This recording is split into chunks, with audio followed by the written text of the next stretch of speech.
Jazz.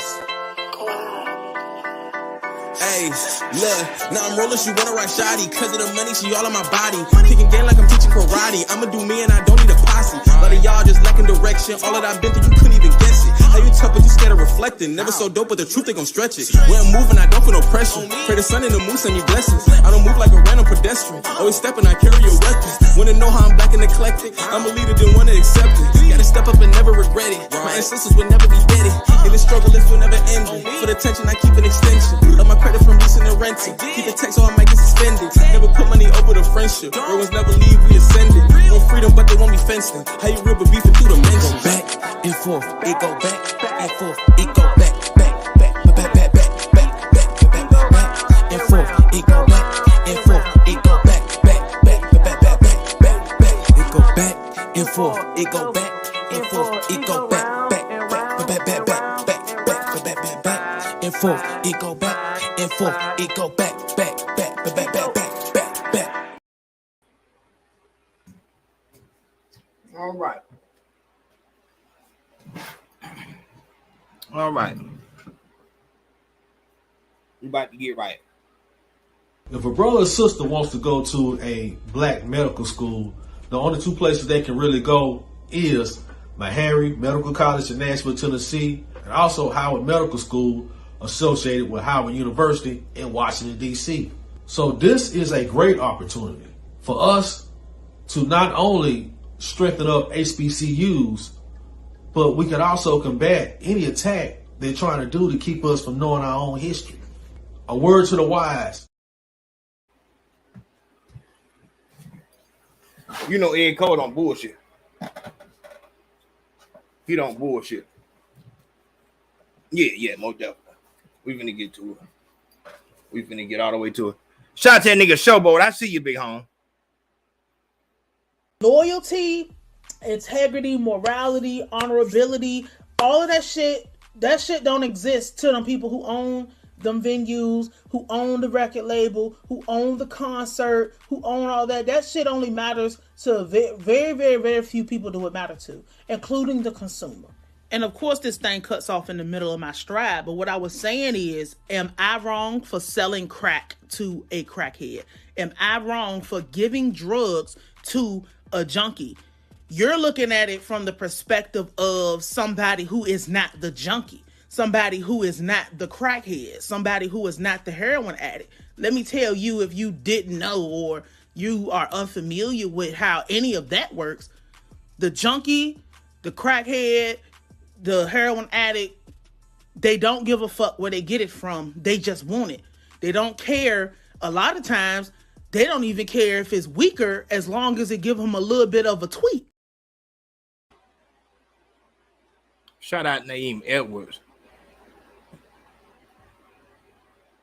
That's the wrong one. Always bringing heavy information to the table. Yes, tonight we will be going a little bit heavier than usual. And you know how I like to start it. If you have not went and got the book yet, I don't know what the fuck you got going on. Life isn't fair, but there is a balance. You can get that on Amazon.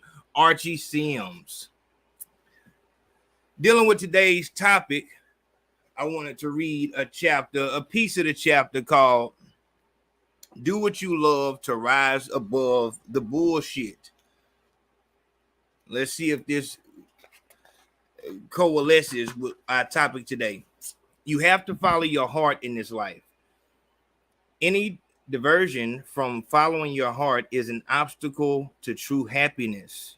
If you follow your heart, it will place you where you want to be and not where someone else would like for you to remain.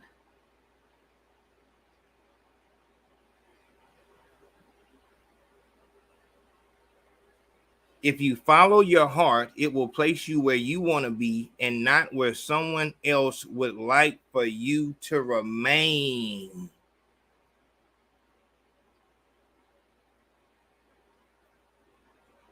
A job, no matter how much you make, should only be an addition to your resume unless you love what you do every day and not just the money or benefits.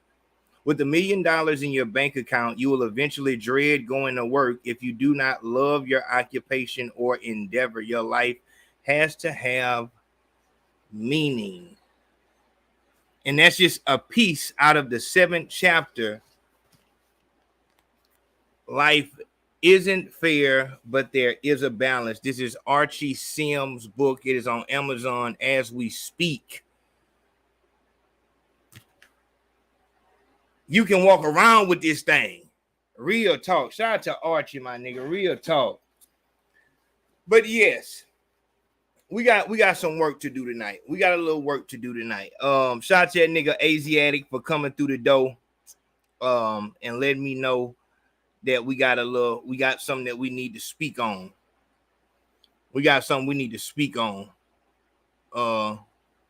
Let's see if it's working. There we go. Yeah, don't be a damn. Shout out to that nigga. Man. Don't be a damn, go get Shout out to Showboat coming through the door. You already know the money you out with that. First one to the door every time. You know how it league in the count with a twin. Shit, I always shout in the to count with a Showboat. hand. I ain't standing on some nigga working. that done. We the one who drive the word to the count. I already know what it is. Shout out to Bianca coming through the door. That bill like a jacket. Plug trying firm and no Shout out to Bianca. Scratching at the door, you know. Bianca said, you know what the fuck going on. Stand the fuck up, Ayo, nigga. I know I ain't gonna start till I jump out the Hold on. drop. Can y'all hear me? I was trying to talk over it, but just in case.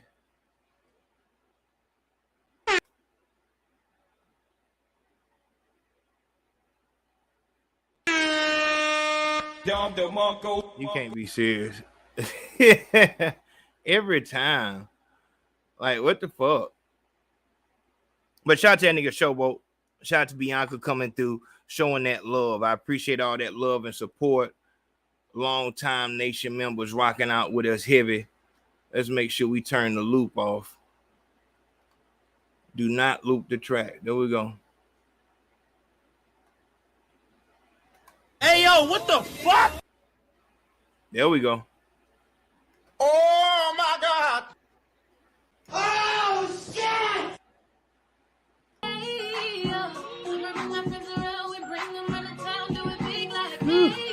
Yeah.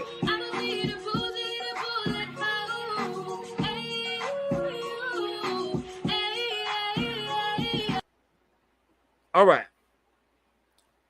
Let's get down to business. So it was brought to my attention that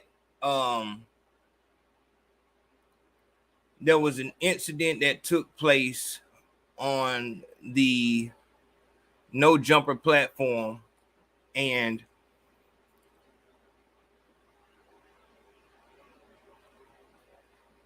it directly proved what we were trying to do with the No Negative News November campaign. Let's get straight into it. So now I'm realizing that this is the kind of interview that you're going. Also, I've not seen this video. Damn. I've been out there with that lawnmower, fucking with them damn dogs. My traps is fucking sore. Damn. Let me down. All right. Haven't seen the videos. I wanted to make sure we watch these things together. Let's get to it. So now I'm realizing that this is the kind of interview that you're going to make me do, because you right before I sat down, you're like, don't ask me about any street shit. No, I ain't say street shit. And now you're high as hell. Relevant shit like that's just not just. Yeah, but the thing you claim that we you said, good though, you know, we ain't. I'm not saying that you're being a fucking dictator here or anything, but the thing that you brought up was like a past affiliate of yours who sort of ran his mouth about you in a recent interview. You don't want to clap back at him? Clap back? Like what you mean? Verbally? Clap back. My definition of clap back is totally different from yours. Verbally clap back. Not what is that gonna get me? I mean, if he had his say about you, don't you want to have your say about him, or at least like correct the record? My mama always taught me the best reaction is no reaction.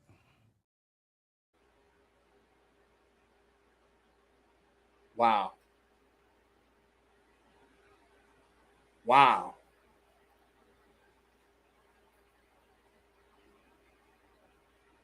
Wow.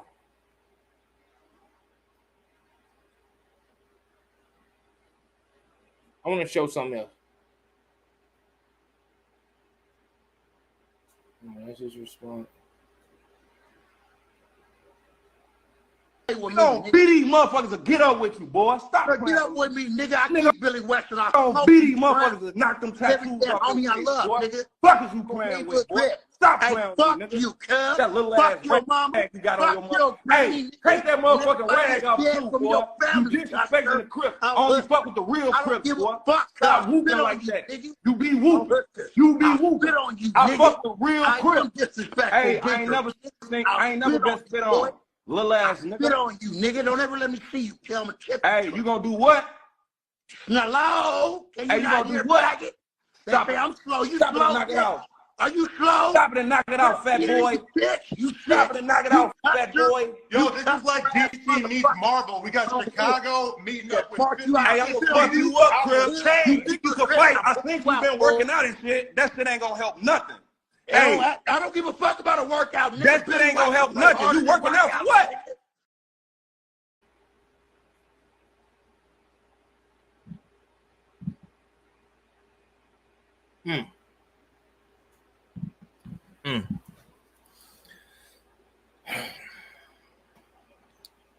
I'm not.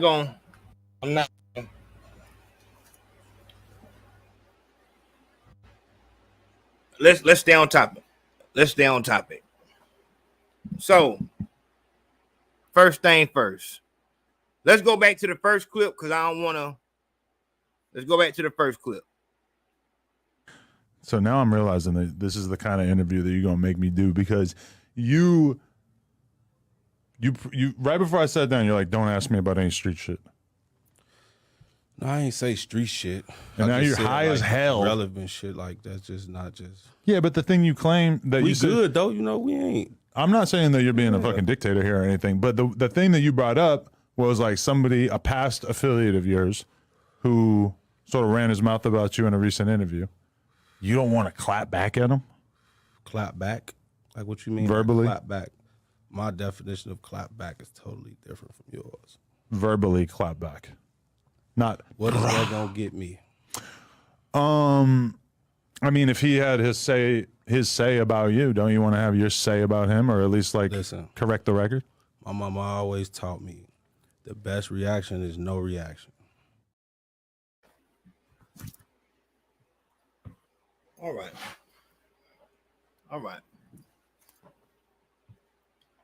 So, Adam 22. Let me. I'm gonna have to. I thought I could be cool and just chill out. Nah, we're gonna have to stand on this one. We're gonna have to stand up and do this one. Told y'all I've been out there cutting grass all day.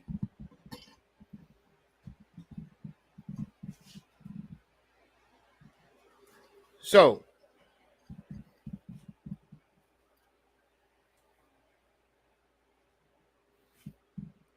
one more time. So now I'm realizing that this is the kind of interview that you're gonna make me do because you right before I sat down, you're like, "Don't ask me about any street shit." No, I ain't say street shit.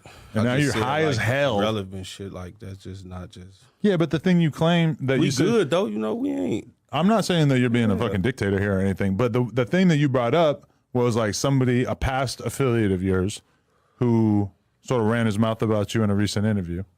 You don't want to clap back at him? Clap back? Like what you mean? Verbally? Clap back. My definition of clap back is totally different from yours. Verbally clap back.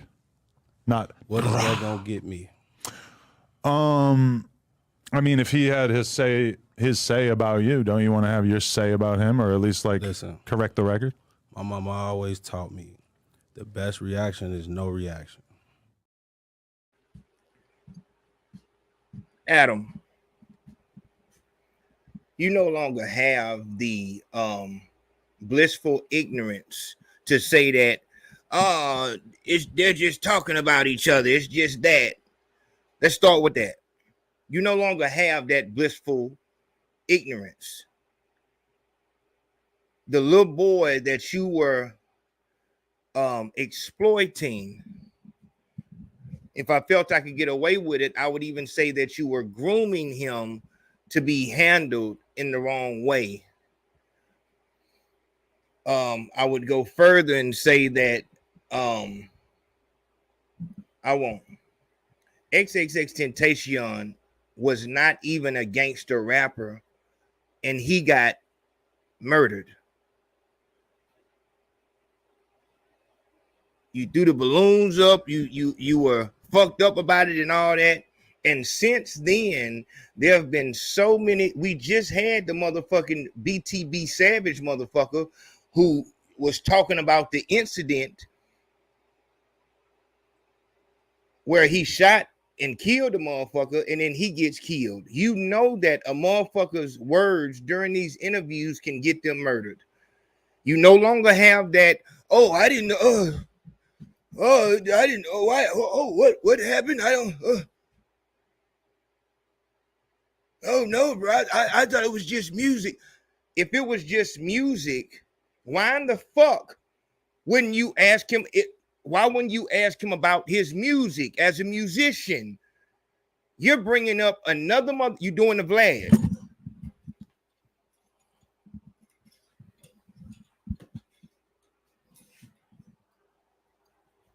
Yeah, we finna go and get into it.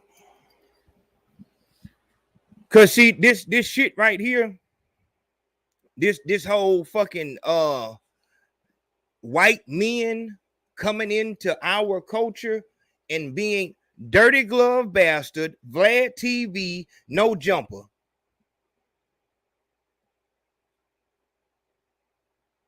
Motherfucker can play how they want to play. Motherfuckers hating. Fuck that dumbass shit. And we're gonna get on the niggas. We're gonna get on the niggas because niggas do choose to go to these fucking places, which gives them the value. Let me tell it. A motherfucker told me that when me and Katrina was talking, she just told me yesterday that the motherfucker said he want to get back to doing BMX fucking content. What happens in our culture, in our side of things, means nothing to him. He would much rather be talking about who's better, Huffy or fucking Mongoose. So now I'm realizing that this is the kind of interview that you're gonna make me do, because you right before I sat down, you're like, "Don't ask me about any street shit." No, I ain't say street shit. And now you're high as hell. Relevant shit like that's just not just. Yeah, but the thing you claim that we you said, good though, you know, we ain't. I'm not saying that you're being a fucking dictator here or anything, but the thing that you brought up was like somebody, a past affiliate of yours, who sort of ran his mouth about you in a recent interview. You don't want to clap back at him? Clap back? Like what you mean? Verbally? Clap back.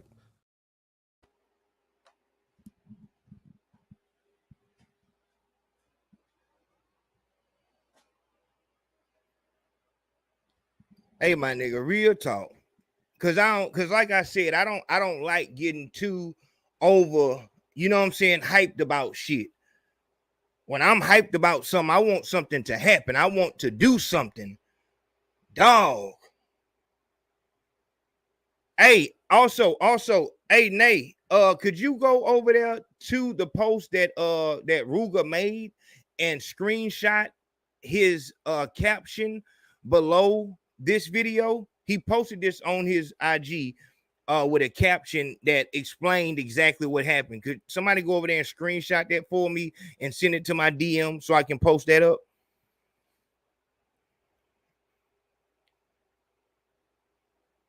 My nigga, I'm kind of getting nab vibes. Like at this point, it's like, dog, it's hard to talk about the tiger if that is the tiger's nature. Like they've shown their hand, like. So now I'm realizing that this is the kind of interview that you're gonna make me do, because you right before I sat down, you're like, "Don't ask me about any street shit." No, I ain't say street shit. And now you're high as hell. Relevant shit like that's just not just. Yeah, but the thing you claim that we you said, good though, you know, we ain't. I'm not saying that you're being a fucking dictator here or anything, but the thing that you brought up was like somebody, a past affiliate of yours, who sort of ran his mouth about you in a recent interview. You don't want to clap back at him? Clap back? Like what you? You motherfucker. Dog, at some point, we got to get mad about something. We have to get mad. You don't want to clap back at him? As if you don't know that what motherfuckers say in interviews can actually get them murdered. This is not 2018 when this whole phenomenon just, whoa, what the fuck is going on? Is it music or is it real? Academics has had to make several fucking apologies. You know what the fuck is going on? What the fuck? Like, I'm saying this. Just from that little bit right there, dog, we don't got no outrage. Nobody is, dog, every black person that's on the fucking No Jumper platform, I was going to say payroll, which I should say. I should say that, but then I have to kind of already know what the outcome is going to be. But just say what it is then. If you're on if you're on Adam 22's payroll, Vlad TV's payroll, I'm not going to say dirty glove bastard, but I really want to, just for being white. Really, just honestly. But if you on them payrolls, you can't say that you part of this fucking culture. Just fucking, I don't give a fuck how many fucking RIP to X, man. You showing in real time. This motherfucker just, you don't want to fucking clap back at him and give me some views so we can have a clip. You know, I'm trying to get views because my wife just got fucked, and you know, I'm trying to do whatever I can to cover up the fact that I kicked the niggas off my platform. Dog, on some real shit.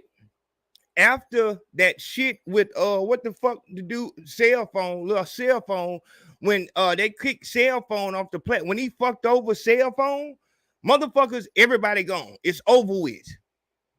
But fuck it. All right, so that wasn't enough. After you see this, let's watch it. So now I'm realizing that this is the kind of interview that you're gonna make me do, because you right before I sat down, you're like, don't ask me about any street shit. No, I ain't say street shit. And now you're high as hell. Relevant shit like that's just not just. Yeah, but the thing you claim that we you said, good though, you know, we ain't. I'm not saying that you're being a fucking dictator here or anything, but the thing that you brought up was like somebody, a past affiliate of yours, who sort of ran his mouth about you in a recent interview. You don't want to clap back at him? Clap back? Like what you mean? Verbally? Clap back. My definition of clap back. I hate that we so weak. I hate that we so weak. Right then and there. But that's part of the rap trap. Right then and there, you should have got the fuck up and left. He showed you all of that bullshit when you first sit down, like, oh man, what's been going on? What you smoking? You smoking a new wedding cake? Oh man, yeah. So hey man, you don't want to clap back? The whole reason he had you on the platform is because he wanted some viral content. People don't go to platforms to hear rappers talk about their upcoming project or how they make music up. You need beef. If all you had was music, he would give you all the excuses in the world why you can't come on the platform.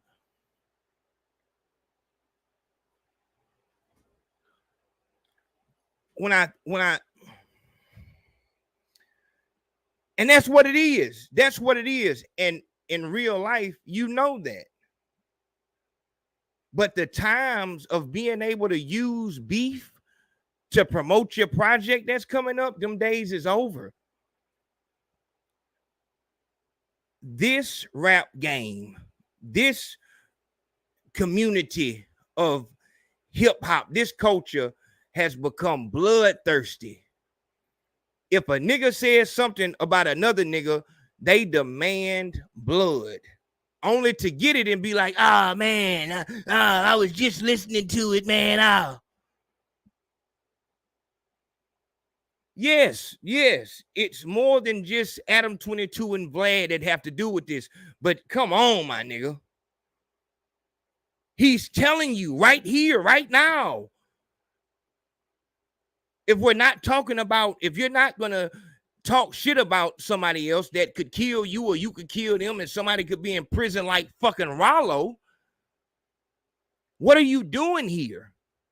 You can see Adam getting fucking fidgety in his chair. So now I'm realizing that this is the kind of interview that you're going to make me do, because you right before I sat down, you're like, don't ask me about it. Somebody go to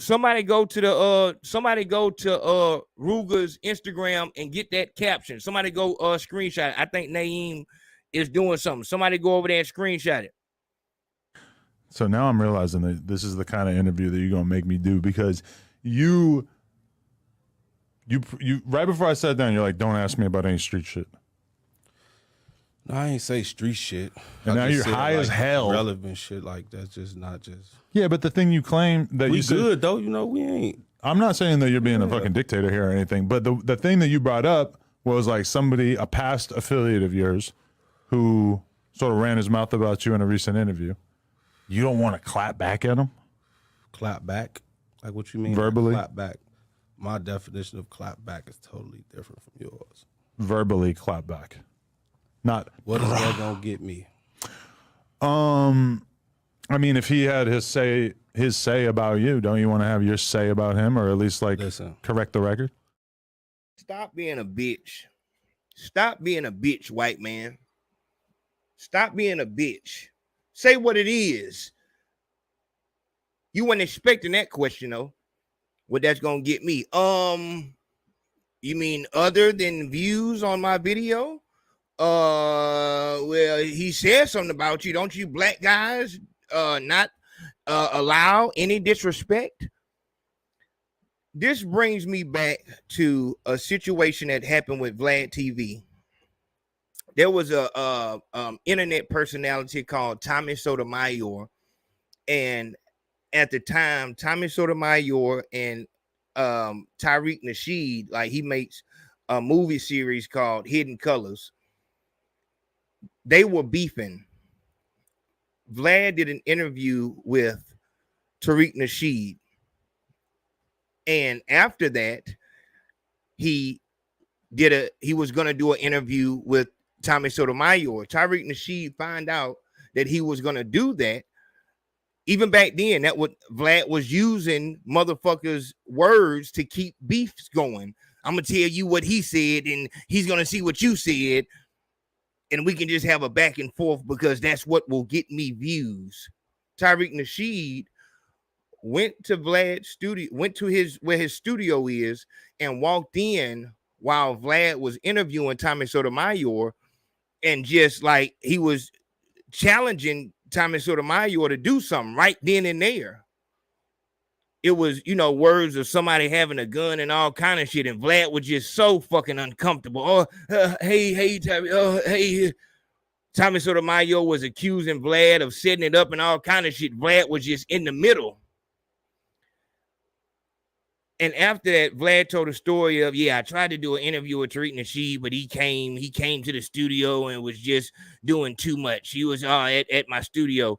What it was, and Tariq Nasheed said this, Vlad is fine with niggas getting killed in the street in the most horrific ways and getting 50 years, and he'll talk about it. Oh, I told him to leave the city. I told him, it's video. I told him he'll do a rewind and everything. You need to leave your city. For that one soundbite, he says that. Those are white man tactics. I'm talking back to the fucking Redskins. That's white man tactic.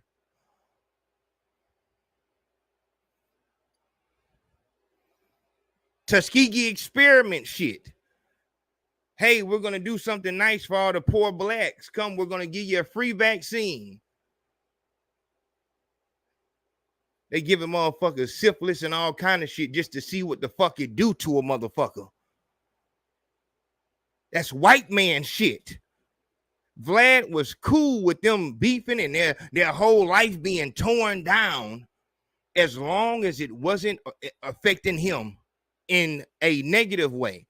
He can get paid off of it, but when it came to his front door, oh yeah, this is bullshit. Oh, what the fuck? Turned into a real fucking white man.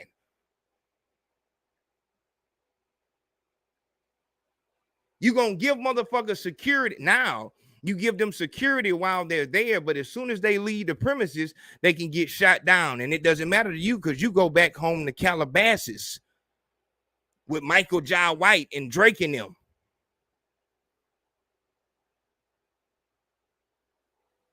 Don't let these motherfuckers hit you with that white man innocent throw off. Oh, I don't know what's going on. Oh, yeah, just part of their culture, I guess. Come on, my nigga.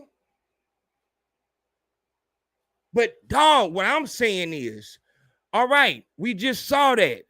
You seeing it in real time.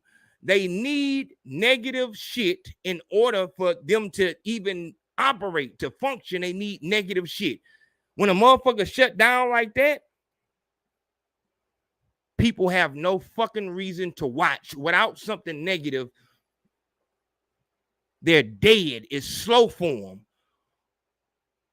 He wants to do BMX content. This is only his job. What he loves is bikes and skateboards and all that white boy shit. This is just how he gets paid. And it's such an easy way to get paid. If you don't believe me, look at this. No, beat these motherfuckers to get up with you, boy. Stop playing. Get up with me, nigga. I keep Billy Western. I beat these motherfuckers to knock them tattoos off. Homie, I love, nigga. Fuck is you playing with, boy? Stop playing with me, nigga. You, cuz. That little ass your mama. You got on your mama. Hey, take that motherfucking rag off too, boy. You disrespecting the Crip. Only fuck with the real Crip, boy. Stop whooping like that. Hold up. Hey, dog. Hey, I asked somebody to go over there to Ruger IG page and screenshot the caption on the video. Can't nobody go over there and get it right fast? I got it, Nate. I got it. I appreciate it, but no. Nobody. So everybody just watching and you just going, oh, well, somebody else will do it. It's all good.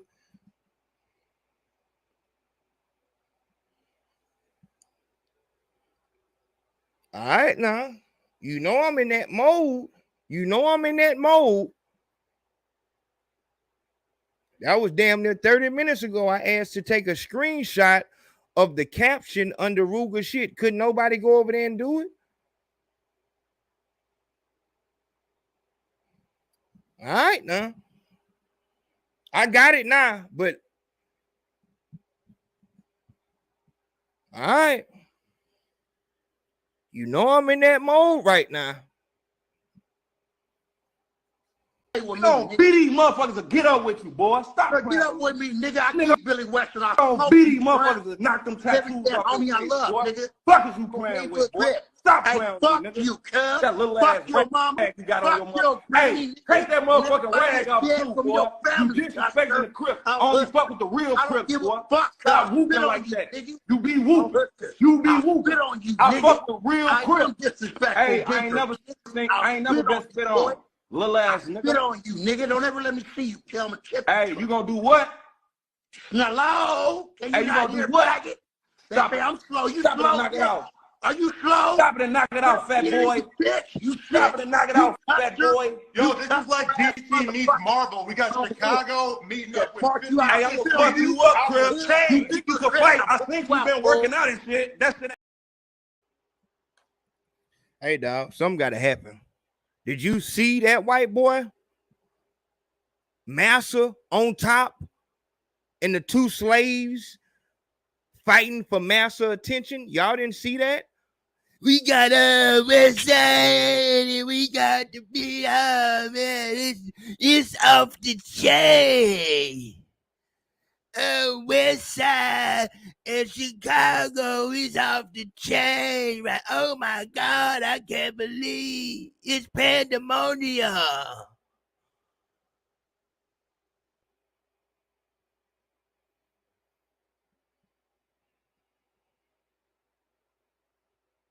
Come on, my nigga. Come on, dog. I can't be the only one to see this shit. You niggas can't be that deep into this rap trap that you just feel like you need no jumper that much. Dog, fuck it. If it's that deep, go to a platform that's ran by somebody black and talk that beef shit.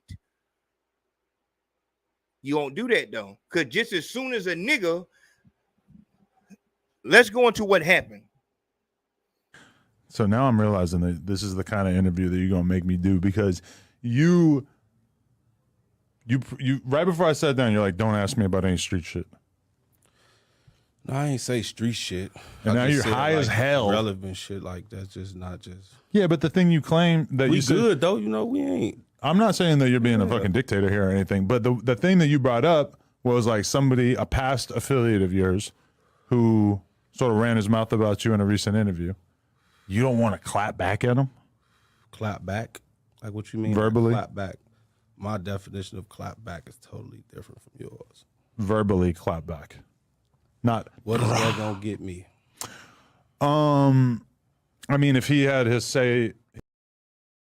What make me mad too? What make me mad is that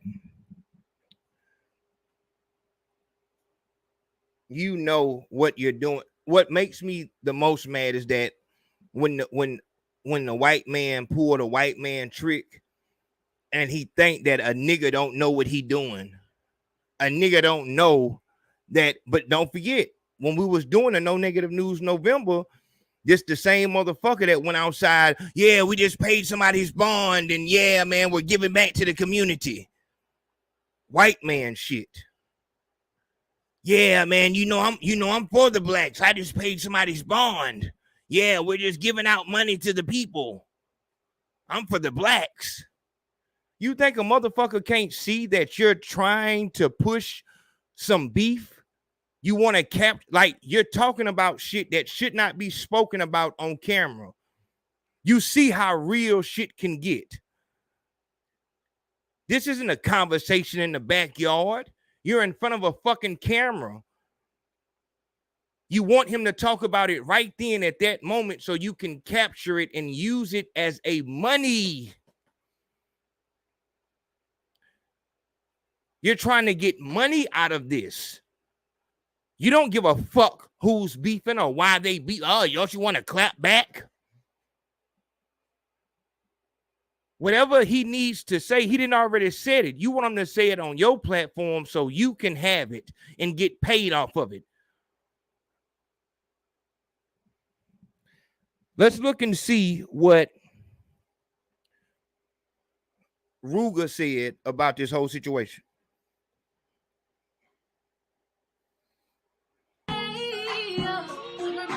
First off, shout out to that nigga Big Hank coming through. Big Hank said, and the white man get paid off of all that.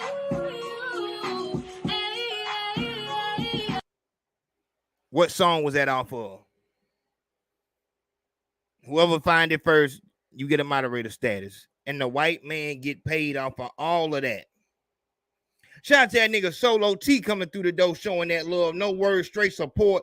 Y'all know who that is. That's the Carlo P right there. That's big homie. Appreciate that, Solo.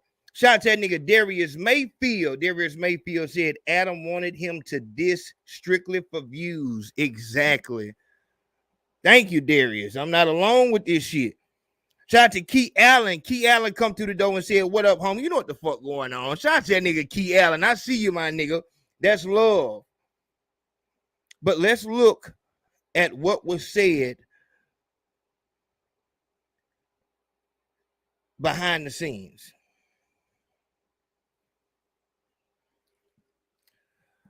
So I told Adam to send me the interview before he dropped it, and he still dropped it without me knowing. I actually used to fuck with Adam, genuinely, but from the looks here, I told him I didn't want to speak on anybody.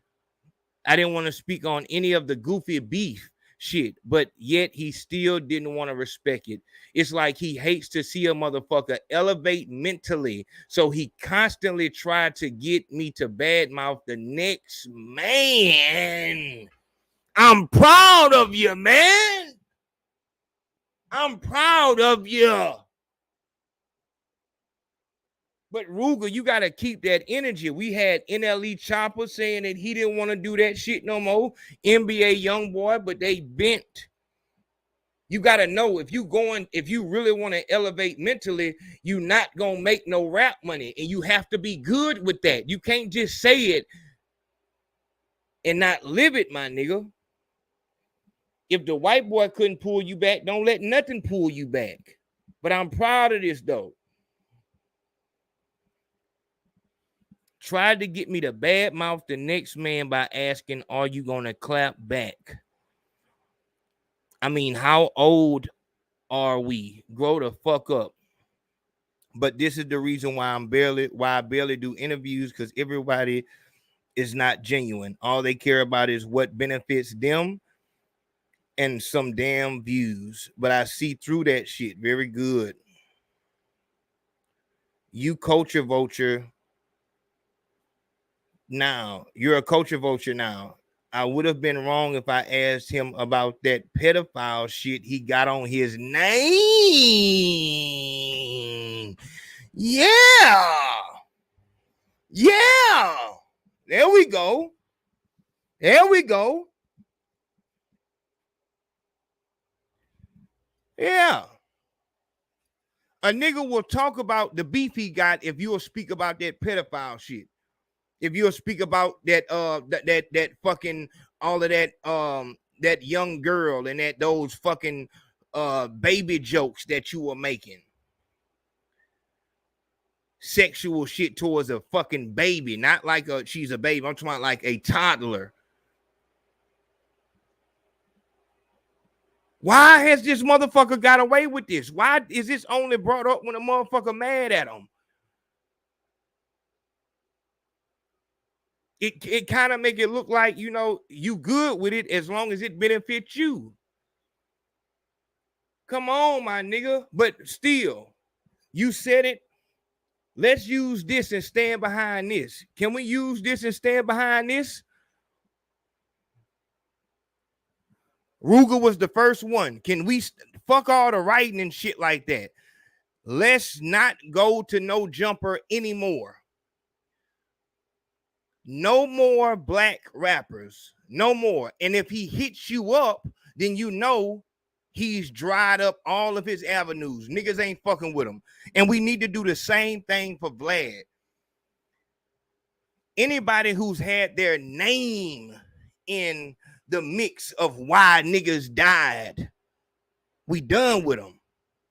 We got plenty of black platforms out here that's in it for the right reason. Shout out to that nigga Big Ant from Urban Politicians TV. I'm talking about real niggas that come. Why we got to get these off the wall white boys? Why the fuck is that such a spectacle? And niggas just, oh man, you know, I was on No Jumper.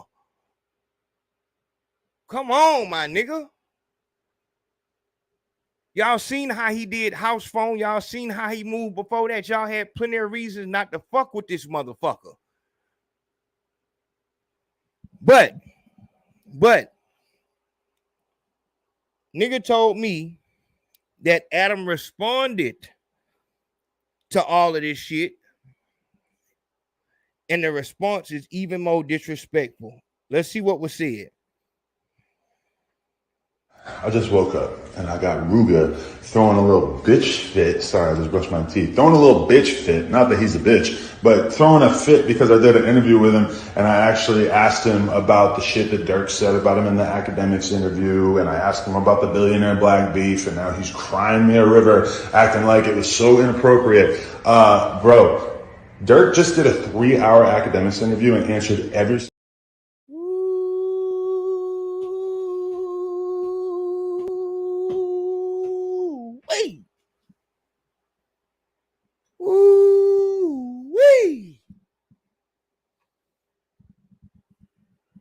That ain't even the end of it. I just had to stop it. Woo-wee.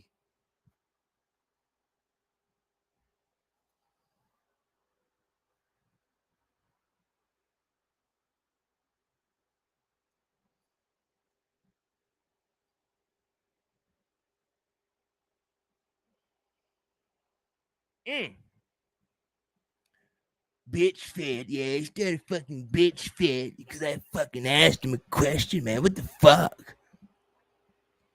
I asked him a question and fucking bro, they fucking, it's a 3-hour.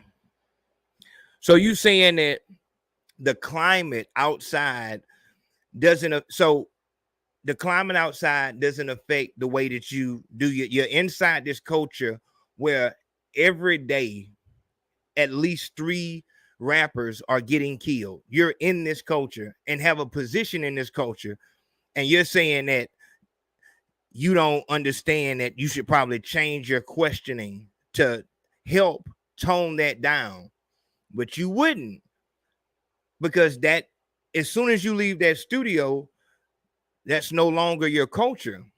That's no longer a part of your life. You wanted him, he's showing it. You wanted him there because you thought you could get him to talk about the DJ Academics and Dirk interview. That would be big for you. We all can see that you're desperate as fuck for views because you allowed a nigga to fuck your wife. And from what I heard, you let him nut in your wife in her wedding dress. You coward fucking white man.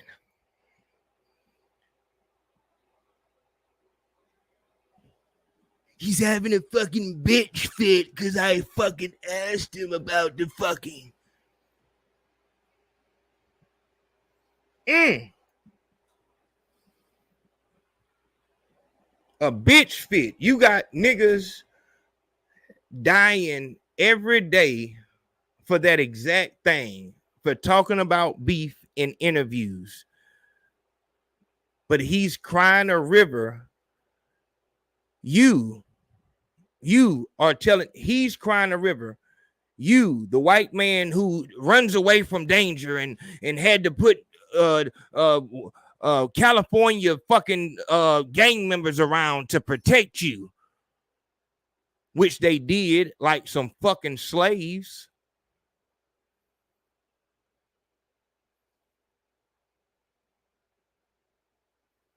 Which they did like some fucking slaves. Every motherfucker that was up there and is still up there, you're a fucking slave and you a coon. There's no way that you work for Vlad or Adam 22 and you can call yourself anything a part of the culture. You're a fucking coon. You are the epitome of a house nigga. Is we sick today, master? Is we sick? I sure wish I could.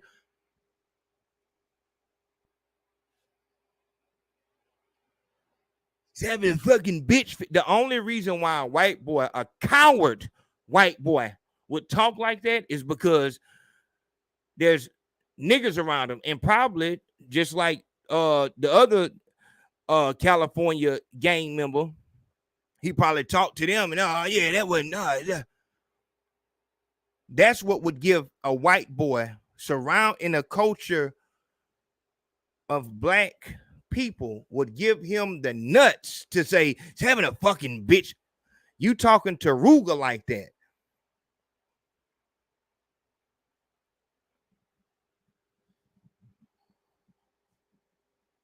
I just woke up and I got Ruga throwing a little bitch fit. Sorry, I just brushed my teeth. Throwing a little bitch fit. Not that he's a bitch, but throwing a fit because I did an interview with him and I actually asked him about the shit that Dirk said about him in the academics interview. And I asked him about the billionaire black beef. And now he's crying me a river, acting like it was so inappropriate. Bro, Dirk just did a 3-hour.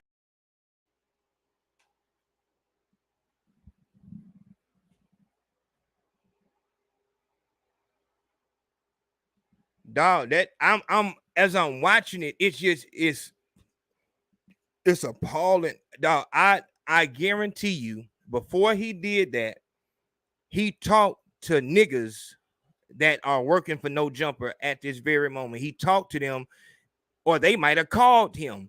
That is the only reason why this fucking white boy would talk to a reputable out of the Chicago scene with them type of words, without him being insulated with niggas that he can throw in front of the fucking bus, which we've seen him do plenty of times. So whatever the nigga is, whoever the niggas is that's milking him for money behind the scenes and telling him, oh yeah, fuck that, you allowing him to pay to disrespect us. That white boy would never.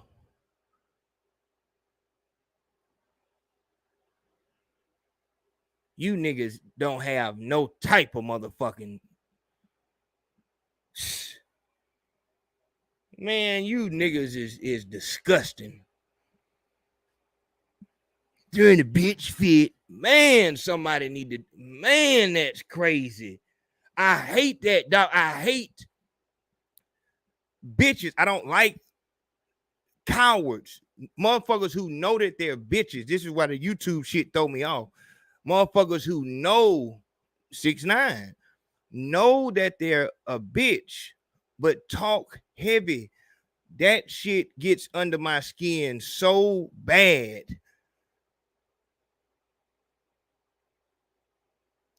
But he speaks for a demographic that represents, like, he is speaking for a block of consumers that damn near keep our culture moving. Most people who like this rap hip hop thing that we do have never ever been in the street. They've never done anything illegal. They don't understand it. They like the music, but don't understand it. And some of them go even as far as to, throw up the gang signs and act like they beefing with whoever their favorite rapper is beefing with. But they do not understand it. The closest they get to anything gangster is GTA or Battlefield or Warzone.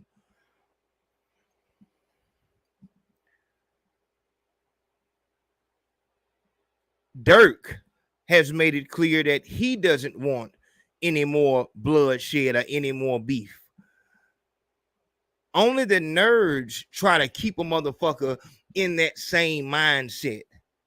You can see it, artist for artist, as they get older and successful. Like, I don't want to do this anymore. You can see it with the female. These females don't want to hold themselves out like that. As soon as they get enough money, they start carrying themselves like a respectful woman.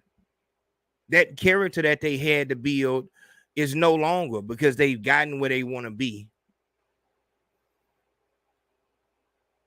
With all of this death going around, all of these RICO charges going around, you got this boy on camera and you're mad that he doesn't want to talk about anything that could lead to anything that could cause harm to him or his family or any legal charges? Are you fucking serious? The thing that makes me mad is that it's like, dog, so you're that detached that you're actually mad that he won't act like the stereotypical or what you believe a black person is. A black person is supposed to be all of these fucking bullshit clips and shorts that you see on YouTube. That's what they're supposed to be. That's what they're there for. They're there for your entertainment and for you to get paid off them. No different than an animal at the zoo. You're mad that the gorilla doesn't want to come to the fucking cage and eat out of your hand. You're mad that the lion doesn't want to roar. He's sick today. He doesn't want to roar. You don't give a fuck about him being snatched from his family and shipped all the way over here to America. All you want is what you paid in admission, in entertainment. In this case, you would be the person who owns the zoo. If niggas don't kill each other, you don't. Why in the fuck don't you talk about white boys? Why don't you talk about white boys killing each other and all that shit? Because there is no easier person to coax into killing another person that looks like them than us. We're the only motherfucker who will let a white boy tell us that we need to prove our gangster to them while simultaneously telling us, oh no, oh yeah, no, I don't do, oh no, I don't, I'm not a gangster, oh no, I'm not a, oh no. But you're having a bitch fit because you don't want to go kill him. You should fucking kill him while I have this camera on you. Fuck it. If you get pulled over, you would cry like a bitch, let alone have a fucking 30-year sentence. Dog, we got to do something about this. I don't watch that channel. I stopped watching Vlad as well. Dog, something got to happen. Y'all just seen it.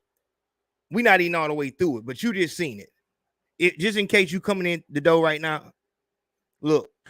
So now I'm realizing that this is the kind of interview that you're going to make me do, because you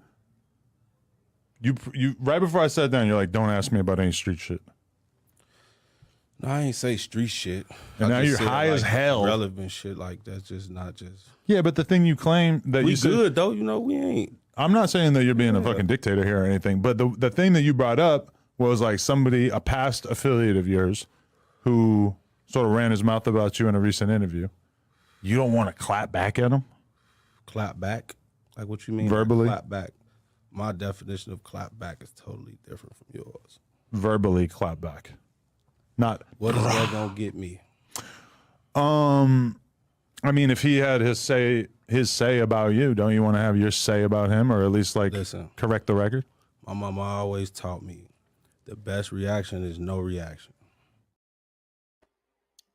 And his response to this, Adam 22's response to Ruger saying this. So I told Adam to send me the interview before he dropped it, and he still dropped it without me knowing. I actually used to fuck with Adam 22 genuinely, but from the looks here, I told him I didn't want to speak on the goofy beef shit, but yet he didn't want to respect it. It's like he hates to see a motherfucker elevate mentally, of course. So he constantly tried to get me to badmouth the next man by asking me, aren't you going to clap back? Adam 22's response to that was,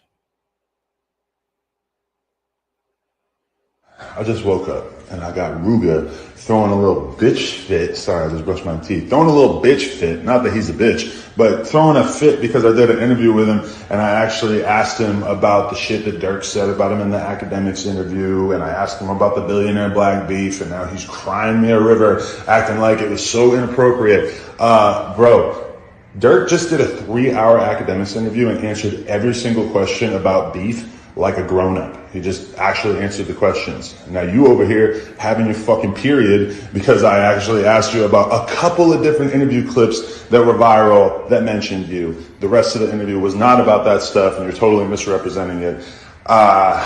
Yeah, bro, just grow the fuck up. Why'd you come do an interview if you were going to just complain about it afterwards? Ruga, you got to hold this out. We need to do something. We got to do something about this shit, dog. We got to do something about this shit here. This motherfucker. That's my first time watching that whole thing through. This motherfucker think he live here. That's what that is. Lord Jamar was talking about the house of hip hop, and a lot of motherfuckers didn't get it back then. Right now, that shit makes so much fucking sense. This motherfucker think he's an actual resident here.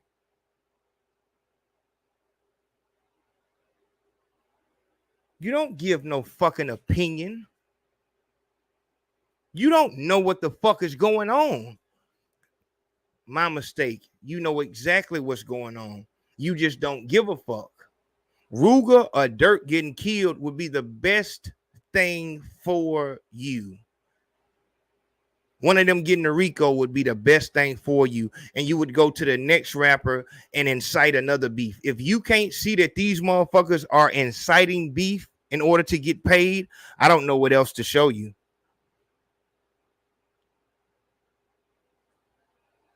I don't give a fuck how much you paid him. But look, for all of you artists who think that these motherfuckers fuck with you, if you go to their interview and you talk about your music and not about beef, they won't book you anymore. They fuck with you because of what you can get.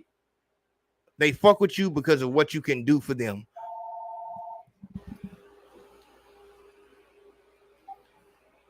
Big Facts Podcast, who we got on the line?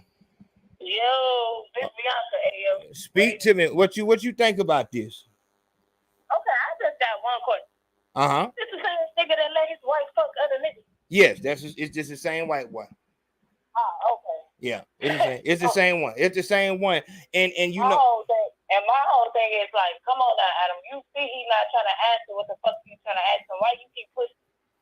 And you no. And shout out to you for calling in, because Bianca is actually from out there. So I mean, I imagine that this, can have a whole nother level for y'all and shit like that. When you look at, people from different places pinning people that come from where you come from against each other, like, how do y'all look at that? Like, it's some bullshit, because there's already enough beef going on in Chicago for outside motherfuckers to try to keep egging it on. And I was taught that real gangsters move in silence. So, like you say, like, you know what I'm saying? My get back is different from what the fuck you talking about. Exactly. Like, what is you talking about? I'm a real street nigga. Mm-hmm. What's wrong with you, Adam? Yeah, but on YouTube, in front of a mic every motherfucking day. That's your job. That's correct. And he only get paid if he can get him a viral moment. Mm-hmm. So say this. So, like, what do you feel like, should be done to fix the issue? Chicago needs to do better and come together and stop all this stupid ass shit. I feel everything is bad. That's it. Larry Hoover got locked up and David got hit. Like, that shit was over with. Ain't no structure in Chicago no more. Like, it is man. Do you feel like that can actually happen? Hell no, because everybody thinks they're the boss. Everybody want to be the boss. Nobody want to listen. That's why I'm so glad my daddy old ass out of the street. Hold on. I see, yeah. So, look, is this the first time? I remember coming up, you had to be a certain age to even join a game. Say again? When I was coming up, you had to be a certain age to join the game. What? Yes, and if you was a teenager trying to join, they making your ass go to school. Ain't no bitch in school trying to kick it with us on the corner. Yeah, that's why I said, hey, yo, take me back to the 90s, bro. This 2000 shit, y'all can have it. I'm from when shit was real, when they had structures, and, you know, shit was done a certain way.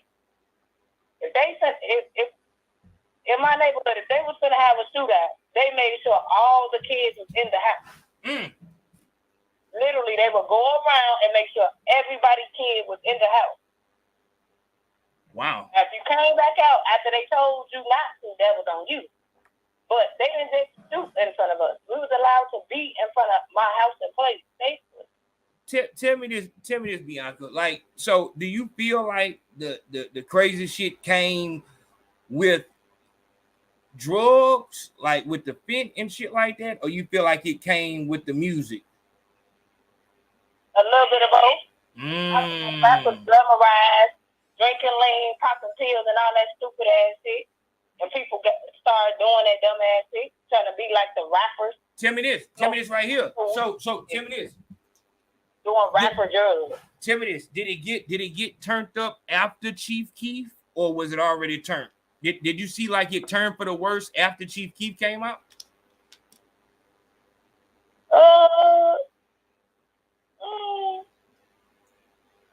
Basically, when the drill music was introduced, that's when shit just went haywire. And like I say, as far as Chicago goes, when Larry Hoover got locked up and David Barstow got killed, that's when shit just, I don't know, shit was just all fucked up after that. And there it is. Let me get this man online. I appreciate you calling in, Bianca. All right, you up. Love. Shout out to Dub Stack coming through the door. I see you, big home. Shout out to Dub Stack. You can't hear me. Shout out to Big Hank 75. He said saw a video of his wife's mom being racist too. There it is. And that makes perfect sense because that's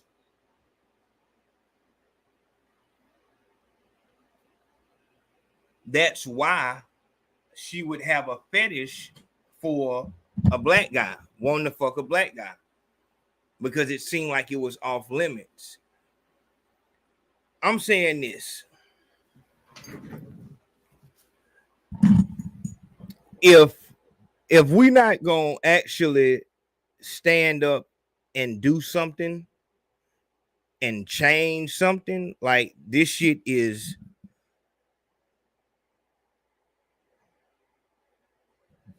in some kind of way, this is okay. I don't know what else it'll take. Honestly speaking.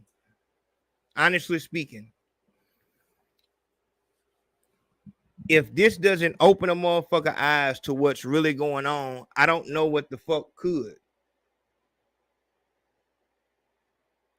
What else could you need to see? So now I'm realizing that this is the kind of interview that you're going to make me do, because you right before I sat down, you're like, don't ask me about any street shit. No, I ain't say street shit. And now you're high as hell. Relevant shit like that's just not just. Yeah, but the thing you claim that we you good said, though, you know, we ain't. I'm not saying that you're being a fucking dictator here or anything, but the thing that you brought up was like a past affiliate of yours who sort of ran his mouth about you in a recent interview. You don't want to clap back at him? Clap back? Like what you mean? Verbally? Clap back. My definition of clap back is totally different from yours. Verbally clap back. Not what is that gonna get me? I mean, if he had his say about you, don't you want to have your say about him, or at least like correct the record? My mama always taught me the best reaction is no reaction.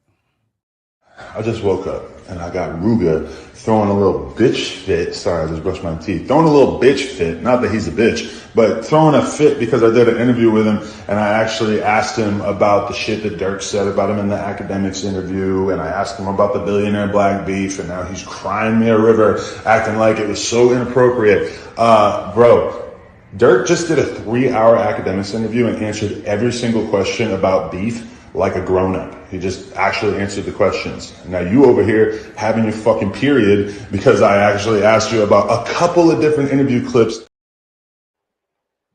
Adam, when you asked him before, listen to what Adam said. Right there, he said he answered it like a grown-up. That is bitch shit. That shit make me mad. A motherfucker who will change what side they're on depending on who they're in front of. Listen to what he said when he was trying to get him to say something. So now I'm realizing that this is the kind of interview that you're gonna make me do, because you right before I sat down, you're like, "Don't ask me about any street shit." No, I ain't say street shit. And now you're high as hell. Relevant shit like that's just not just. Yeah, but the thing you claim that we you said, good though, you know, we ain't. I'm not saying that you're being a fucking dictator here or anything, but the thing that you brought up was like somebody, a past affiliate of yours, who sort of ran his mouth about you in a recent interview. You don't want to clap back at him? Clap back?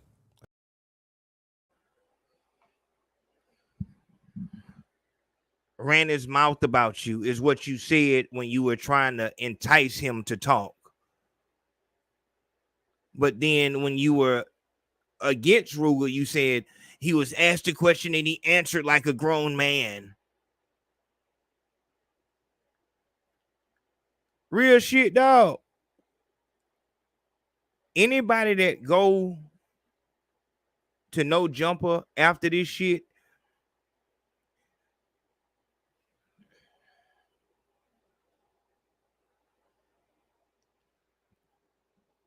what can a nigga really say?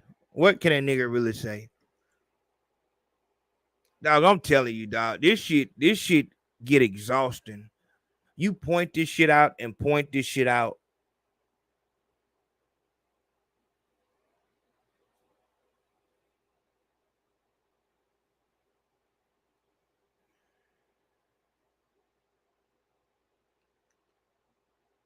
Man, you know, a nigga told me, man, niggas don't care. They just don't care.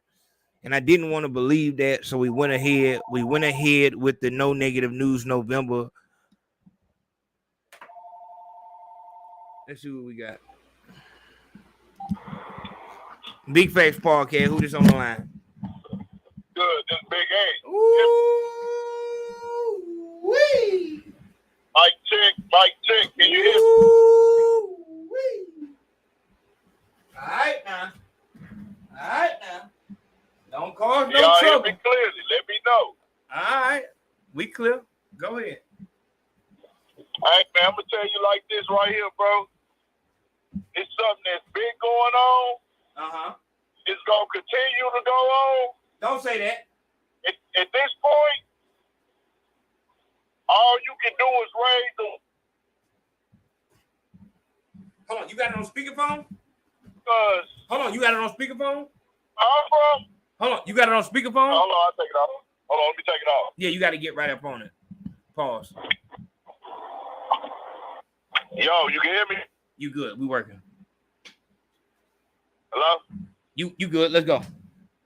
Yeah, I say that all you can do is, at this point, understand what you're dealing with and move how you need to move from there on. After that response, it's nothing more to be said or told or anything, because you better believe, though, it's levels of respect according to how important you are as an artist or a figure. Most definitely. But I'm saying this. I'm saying, let's go and ban the white boy. Won't happen. Oh man. I would never waste energy on that. I don't ever want that to happen. I don't want us to waste our energy and time to try to ban anybody. Because I'm gonna tell you what it is. See, we're able to see the blatant disrespect in our face with him. So it's more like personal because we can see him. But understand, if you can see him, if you can touch him, he ain't really got the power. The one that got the power and making shit happen is the one you can't see, the one you can't touch. So hollering at him, getting at him, it does nothing for our people, our mindset, or for the system. I'll just say this. When you go to Adam 22, look at it as business. You go to No Jumper, Vlad, it's all business. They are not your homeboys. They are not your friends. They are not concerned with your well-being. It's on you to move accordingly. If you, according to Ruger, I don't know. He said he told Adam not to ask him those questions. That's right. So now you know. Hey, that's real. I tell him not to ask me something. If it's something that's on the internet, he's gonna ask me anyway. So you know what to do now. This ain't your friend. That's just the game. That's just the game, bro. They look at this as business. That's what he said. I don't understand that though. When we got dead bodies in the street, day for day. You say what? I don't understand how it can be on, like, we got dead bodies in the street. This motherfucker was behind XXX Temptation. He seen what it could be. Well, no. Hold on. No, he got stuff even closer to that. XXX Tentacion, that was in Florida, and of course, yeah, he came in the game with him for sure. He was tapped in with Draco the Ruler. That was his guy. Oh shit. Okay. Draco the Ruler. You know, he didn't have nothing to do with him getting killed, but that was a situation that he was close to. Yes. So I say that to say this: he understands and knows. Yes. But guess what? How else do I get my views without you niggas beefing and talking bad about each other? That's real. That's real. I don't make money otherwise. That's right. And that's where the media has gone to, where nobody cares about a nigga well-being. I got to get this bag. I don't like the verbiage used. That's what I'm on with Adam, and I would have that conversation with him. Say it again. I don't care about nothing else. I don't look at you to respect me as a man or fear me, and I get nothing from that. I get nothing from beefing or fighting or getting physical, even getting emotional. At times I get passionate, but the verbiage from a nigga from the South, when you tell me to answer the beef questions like a grown-up, first of all, telling me to do it, hold on. First of all, you're comparing me to a nigga you know is from the other side. That's right. There's deceased here. I have a deceased cousin here. If this man is dissed on records, this is not for clicks and views. This is my life. So that's one. But to say answer the beef questions like a grown-up, real talk. There's nothing grown up about answering beef questions. That's right. That's right. There's nothing grown up about that. Grown-ups don't talk about that type of stuff in interviews, Adam. That's right. That's right. Because he's white and he's tone deaf and he doesn't care enough to give a fuck. You're not acting like a grown-up because you won't answer the beef questions like him. He told Adam directly and Adam didn't catch it. How does that benefit me? That's right. It doesn't benefit him. Not. If he does an interview and says anything about Dirk or anybody dissing him today, his streams are not going to go up. He's not going to get booked for more shows or more features. Real talk. He's going to trend online for a day or two, and that's it. Yep. It's not like it's going to make me have a hit record. The only person that benefits from the beef interview is you. That's right. Guess why it benefited Dirk? Because Dirk had a new album out. That's right. And Dirk is a top 10 rapper. And Dirk controversy he had going on. He had he had a record label, 2 singles out. It helps me to a certain extent to talk about this shit. Yep. Plus, my fans been wanting to interview for me like that. Mm-hmm. I'm already an established star. Mm-hmm. I got Young Thug in my corner. I got Future in my corner. I got the entire industry in my corner. Mm-hmm. I can't lose. But Ruger, I trend on no jumper platform for a day. I might hit a couple other blogs, but really I don't. I really don't. Nobody gives a fuck. Nope. Only person that wins off of it is you. That's right. So Adam needs to make it clear. Hey man, if you come to no jumper and you got beat, I'm gonna ask you that. Otherwise, don't come to my platform. But you know, but I did, and I guess that's my issue. Dog, say what it is. See, motherfuckers with eyes can see what it is, and even with Ruger, it's like, dog, you've been seeing what Adam has been doing for a while. I feel like this house phone situation, if he will double cross house phone, who the fuck won't he fucking double cross? If he'll double cross Adam, I mean, what the motherfucker name is? AD. Yeah, AD. You know what I'm saying? Like, dog, like you don't have no loyalty to no motherfucker. Like the only motherfucker that he loved is the bitch that he just let a nigga nut in. Well, let's be clear. That ain't even what I call loyalty. That ain't loyalty with her. First off, like how you loyal to somebody and you're giving them away to somebody else. She ain't loyal. I don't think he gave her away. I don't think he had a choice in the matter. I think she gave him the ultimatum. Well, from what he said, he claims, and I wasn't there, I don't know. He said that she approached him with it, and he agreed upon it. And she approached him. She approached him on some shit like it's either this or divorce. That's it. Well, it's on some real shit. Like she's not gonna be in no marriage with no motherfucking Adam 22, and she can't fuck other people. Period. The only motherfucker in that relationship that wanted to be a monogamous relationship is Adam. He's ready to give up everything, and he want to ride off into the sunset with this slut, because that's what kind of motherfucker he is, and that's the motherfuckers that have power in in the hardest industry that there is, the toughest, the roughest, the most, oh man, like the tough niggas go the furthest. We got geeks, niggas who like to watch their wife get fucked by other men. These are the motherfuckers who run this shit. That shit bother me, man. And I 1000% get what you're saying, but you got to remember the one thing what it all boils down to. He doesn't believe in God. So when you don't believe in God, anything and everything goes. I think I'm gonna say this, and I feel like if you're a coward, you know what I'm saying, because that a person could maybe not believe, but you're right. I'm trying to find a point against that, but it's like I feel like a person could not believe but still have like morals and shit like that. Because to say that a person who doesn't believe, no, bro, the morals are based off of God, bro. Like you don't have anything to govern your decision making.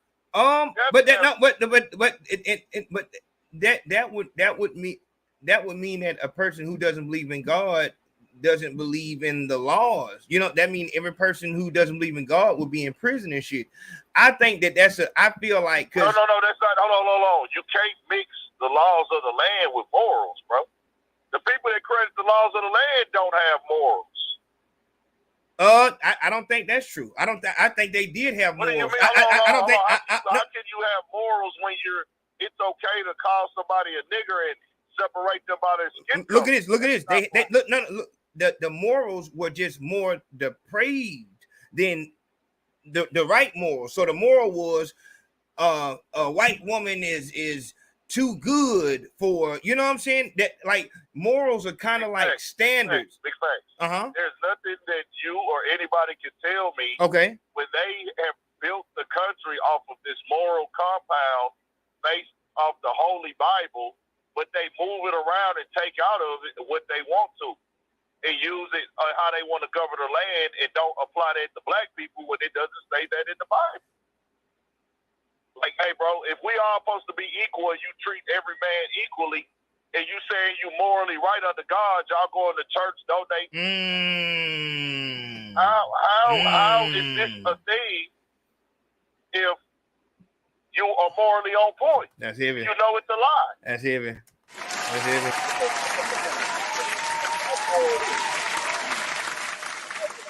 All about capitalism, bro. We in the capitalistic country. Uh-huh. Capitalize off the people that don't know any better. Rich stay rich, the poor stay poor. That's heavy. It's the blueprint, bro. That's it's heavy. The blueprint. That's heavy. Vlad, Adam, anybody who's white and doesn't respect this game is just operating in that mindset and blueprint of, hey, it's a easy bag, or it's a bag that can be made off of African Americans, whether that be sports, yes, whether that be music, yes, entertainment, any form of entertainment, news. This is a blueprint, bro. Yeah, that's right. You look at if you go to Vlad's Instagram, you're gonna see 95% posts about black people. Black people. That's and correct. It ain't just rappers. The news on there is all black people. All black. It ain't rappers though. It's random man and woman shit, or these black people did this, or black man, or da-da-da. It's all black people all up and down his Instagram, everyday fuckery. You don't know these people from a can of paint. We have Instagram pages with millions of Instagram followers right now. They post black people all day, but the owners are white. That's insane. Well, they're not from That's hip-hop insane. culture. That's insane. That's insane. Not debatable. And No, all I want to do that's real. make the understanding. But see, this is why I want people to understand. We having this conversation to raise awareness. That's correct. That's correct. Ain't no debate. That's right. So I just want my people to get on the same page. So we start using them how they use us. Make them show the respect that needs to be shown. And when it's time to have a conversation with them, let's have it. Because when people want to stand up and jump up and start, talking they shit, we always got a nigga that want to jump in front of. That's right. Oh man, them That's niggas right. sitting down, hey man, you should have did this. That's right. Why there's always a nigga that want to protest and jump on their side when no other race does that? You cross the Mexicans, once the Mexican group get behind them, you're not gonna have no Mexicans jumping in the way. So ain't. You're not gonna have no Asians jumping in the way. That's right. You're not gonna have no Arabs jumping in the way. They have structure. We have no structure. And this is why I don't push the boycott Adam or Vlad or anybody, bro. I see. Nigga, if I went to work today, right, and I go get a job out here in Texas in H-Time, there's an 80% chance I'm gonna be working for a white man. That's right. He will have those same beliefs and views and thoughts and feeling like I'm just a nigga boy that worked for him. Or hey nigga, answer that big question, nigga. Like, go move them pipes like I told you to, nigga. Yeah, nigga, I told you, hold on. When I came in, I told you I didn't want to do all them extra pipes today. And then you told me, hey man, you ain't gotta do all them pipes. Cool. But then when we get on the floor, hey, nigga, get them pipes, man. Get them That's pipes. crazy. That's crazy. That's like, crazy. That's what that is. That's you exactly they just right. have a mindset. I'm gonna tell you what you want to hear when you're in front of them. Nothing is genuine. Genuineness is over. The rappers don't even want to do interviews no more. Can you blame them? Not at I all. ain't tripping. But see that part of it, and that's the issue that I always bring up about, like, dog, you got people like you that come down, and you got niggas out here that do the same shit. They try to follow the Vlad, the DJ Academic, you know, guidelines and shit like that. But when you got actual integral people with integrity in the game, motherfuckers, you know what I'm saying, want to damn near try to act like they below on some shit. But you got all Dirty Glove Bastard, Vlad, and you know what I'm saying, Adam 22. Like, these are platforms that motherfuckers respect. Motherfuckers will brag about being on those platforms. And if here's the other thing about it that I don't like. If you were interviewing Ruger and he told you behind the scene, hey man, I don't want to talk about this, and you brought it up, dog, the nigga would try to make a real situation. Like a nigga would make you shoot him down on some shit. Real talk. Like a nigga would really bring it to you. And I don't want to just put that on Ruger because I'm just saying that because of his name. He seems like he operates on a very like level-headed type of time. But I know what you're saying, that a lot of rappers would do that. They would raise he would not. Let's watch this clip one more time so people can get a good understanding of what's going on. So now I'm realizing that this is the kind of interview that you're gonna make me do, because you right before I sat down, you're like, don't ask me about any street shit. No, I ain't say street shit. And now you're high as hell. Relevant shit like that's just not just. Yeah, but the thing you claim that we you good said, though, you know, we ain't. I'm not saying that you're being a fucking dictator here or anything, but the thing that you brought up was like a past affiliate of yours who sort of ran his mouth about you in a recent interview. You don't want to clap back at him? Clap back? Like what you mean? Verbally? Clap back. My definition of clap back is totally different from yours. Verbally clap back. Not what is that gonna get me? I mean, if he had his say about you, don't you want to have your say about him, or at least like correct the record? My mama always taught me the best reaction is no reaction. That's what we're talking about. And this and the message afterward was this.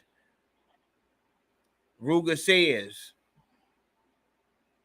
so I told Adam to send me the interview before he dropped it, and he still dropped it without me knowing. I actually used to fuck with Adam genuinely, but from the looks of it, I told him I didn't want to speak on the goofy beef shit, but yet he still didn't want to respect it.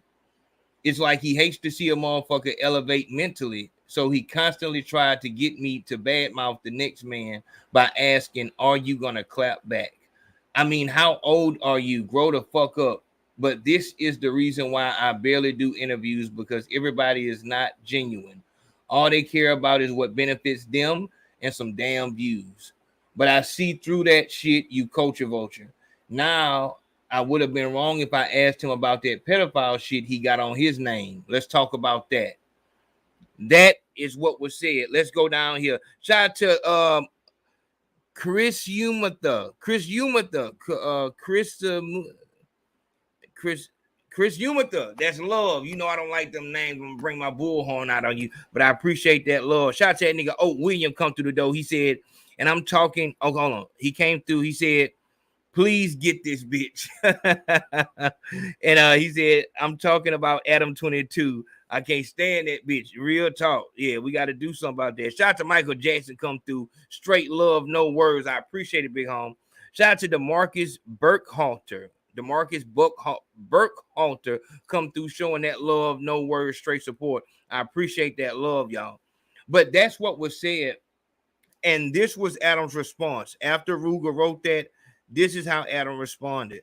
I just woke up and I got Ruger throwing a little bitch fit. Sorry, I just brushed my teeth. Throwing a little bitch fit. Not that he's a bitch, but throwing a fit because I did an interview with him and I actually asked him about the shit that Dirk said about him in the academics interview. And I asked him about the billionaire black beef, and now he's crying me a river, acting like it was so inappropriate. Bro, Dirk just did a 3-hour academics interview and answered every single question about beef like a grown-up. He just actually answered the questions. Now you over here having your fucking period because I actually asked you about a couple of different interview clips that were viral that mentioned you. The rest of the interview was not about that stuff, and you're totally misrepresenting it.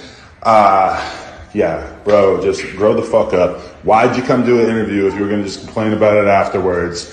Ruga, you gotta hold this out. Are you fucking retarded, you stupid bitch? Man, I don't like that shit. Why did you hold, let me say it. So why would you come do an interview if you're gonna complain about it? So you're saying that why would you come on a date if you were just gonna complain about it? How the fuck would he know that you was gonna go against what the fuck he told you? How the fuck would he know that? And I don't like it because the way that you are talking to this fucking phone is not the way that you would have talked to him in his fucking face. You bitch ass white man. And so my thing is this. He has to understand everybody. And I don't know how Ruger feel, different cities and things like that. If a white man talks to me like that, because I'm from the South, and he understands geography and the differences of our histories of where we from. That's right. Where things mean different things. That's right. Cities, he didn't by saying certain things before, like, well, over here on this coast or this city, this word means it's time to fight, but over here it's not a big deal. That's right. Well, where I'm from, if a white man ever tells me to answer the big questions like a grown-up, real talk,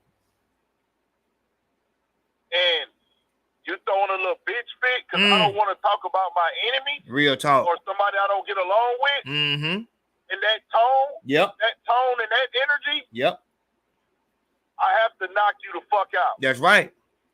That's right. That's right. And that's I'm not a gangster. No. I'm not a street nigga. I'm not a tough guy. I'm none of that. That's a man. But in that moment, you're a white man. That's right. I don't fight my brothers. I don't eat with my brothers.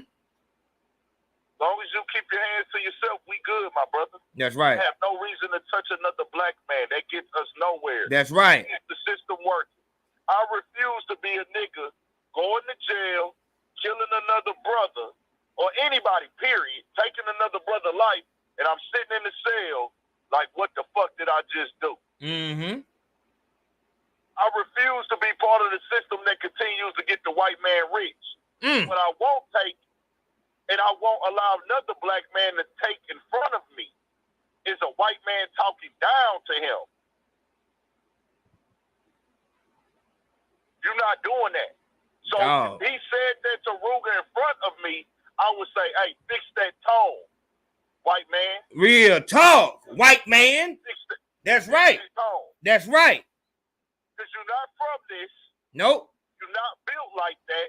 You're an outsider. Man, but Ant, he wouldn't have said that in front of him, and you were exactly right, dog. This and somebody said, let me see what they said. They said respect is respect, no matter the geographic. And it's like you're not hearing what he said. Like what he talking about is like, dog, we from Alabama and Texas, and we down this way. Like a white man is not gonna come like that unless they are on that type of time. They know what it is. Yes, Lord. You don't play like that to no nigga, man. People, if you're not from the South, then you don't understand. That's right. The way that a white person wouldn't even raise their voice with us. That's right. To go there.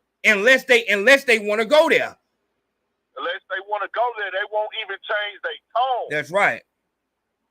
It just is what it is. I'm not saying because he's white, he should let somebody hoe him or let somebody punk him or beat him up or take something from him. Never that. He a man like we mean. I mean, he doesn't act like a man. So don't. His bitch. Like you don't move like one. Yeah, like a devil. I can't look at you like a man if you let the man fuck your wife. That ain't that. After you talk so much shit about how you would never let it happen because you got too much money, and then now that same money that you have is the reason the money you're gonna make is now the reason you letting it happen. Hold on. But that's why I told you. I didn't even know I didn't know he said he wouldn't let it happen. But that's that was on camera multiple times. All of like YouTube. I mean, people wouldn't clip it all up and put it all over Twitter and like YouTube videos and shit like that of him in different interviews.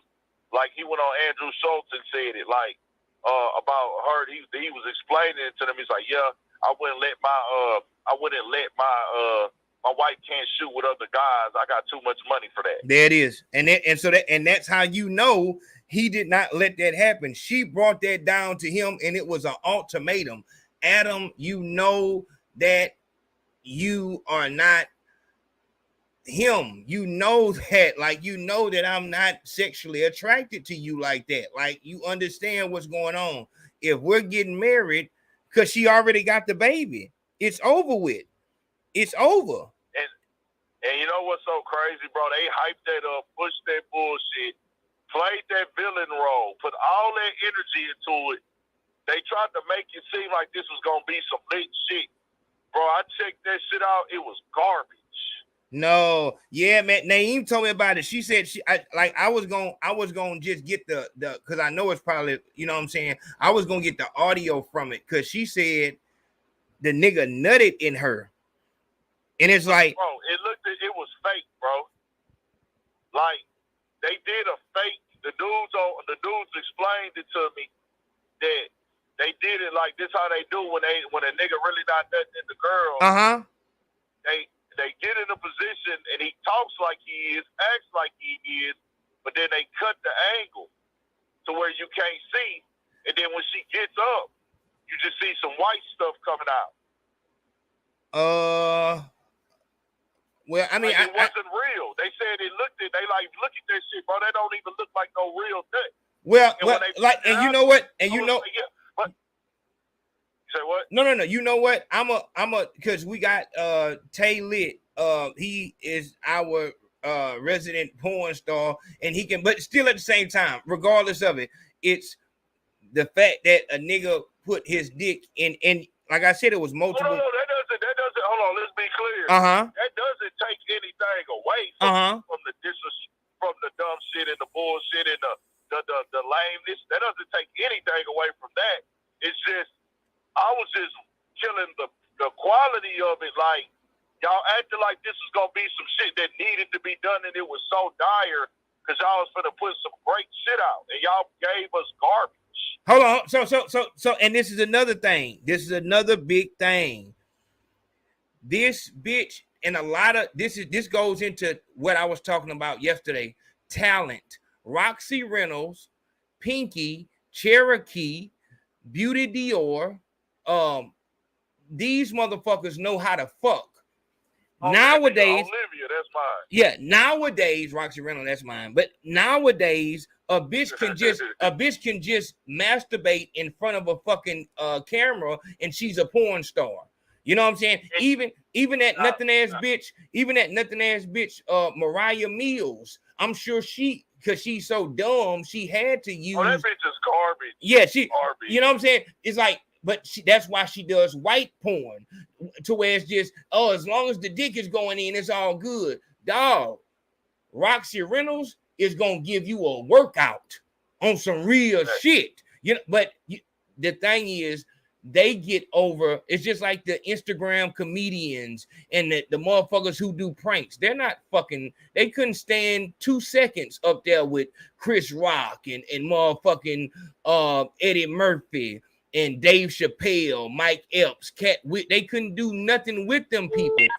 So they got to do corny shit. You know what I'm saying? So this bitch will just be, getting fucked by multiple dudes or some shit like that, to where they don't have to, you can't see that they stiff as fuck. You know what I'm saying? They really can't fuck like that. But that's what it is. And it's like, dog. And I'm gonna get Tay on here, and we're gonna speak about that, dealing with a stiff bitch trying to fuck him. I do want to put some highlight on one key thing with that whole display and promotion. This porn, how they made it. People made it seem like, well, they're porn stars, so it makes sense. So why is it a shocker? They're porn stars. Let's be clear. This did not sell because they're porn stars at all. It's sold because you talked about the talent.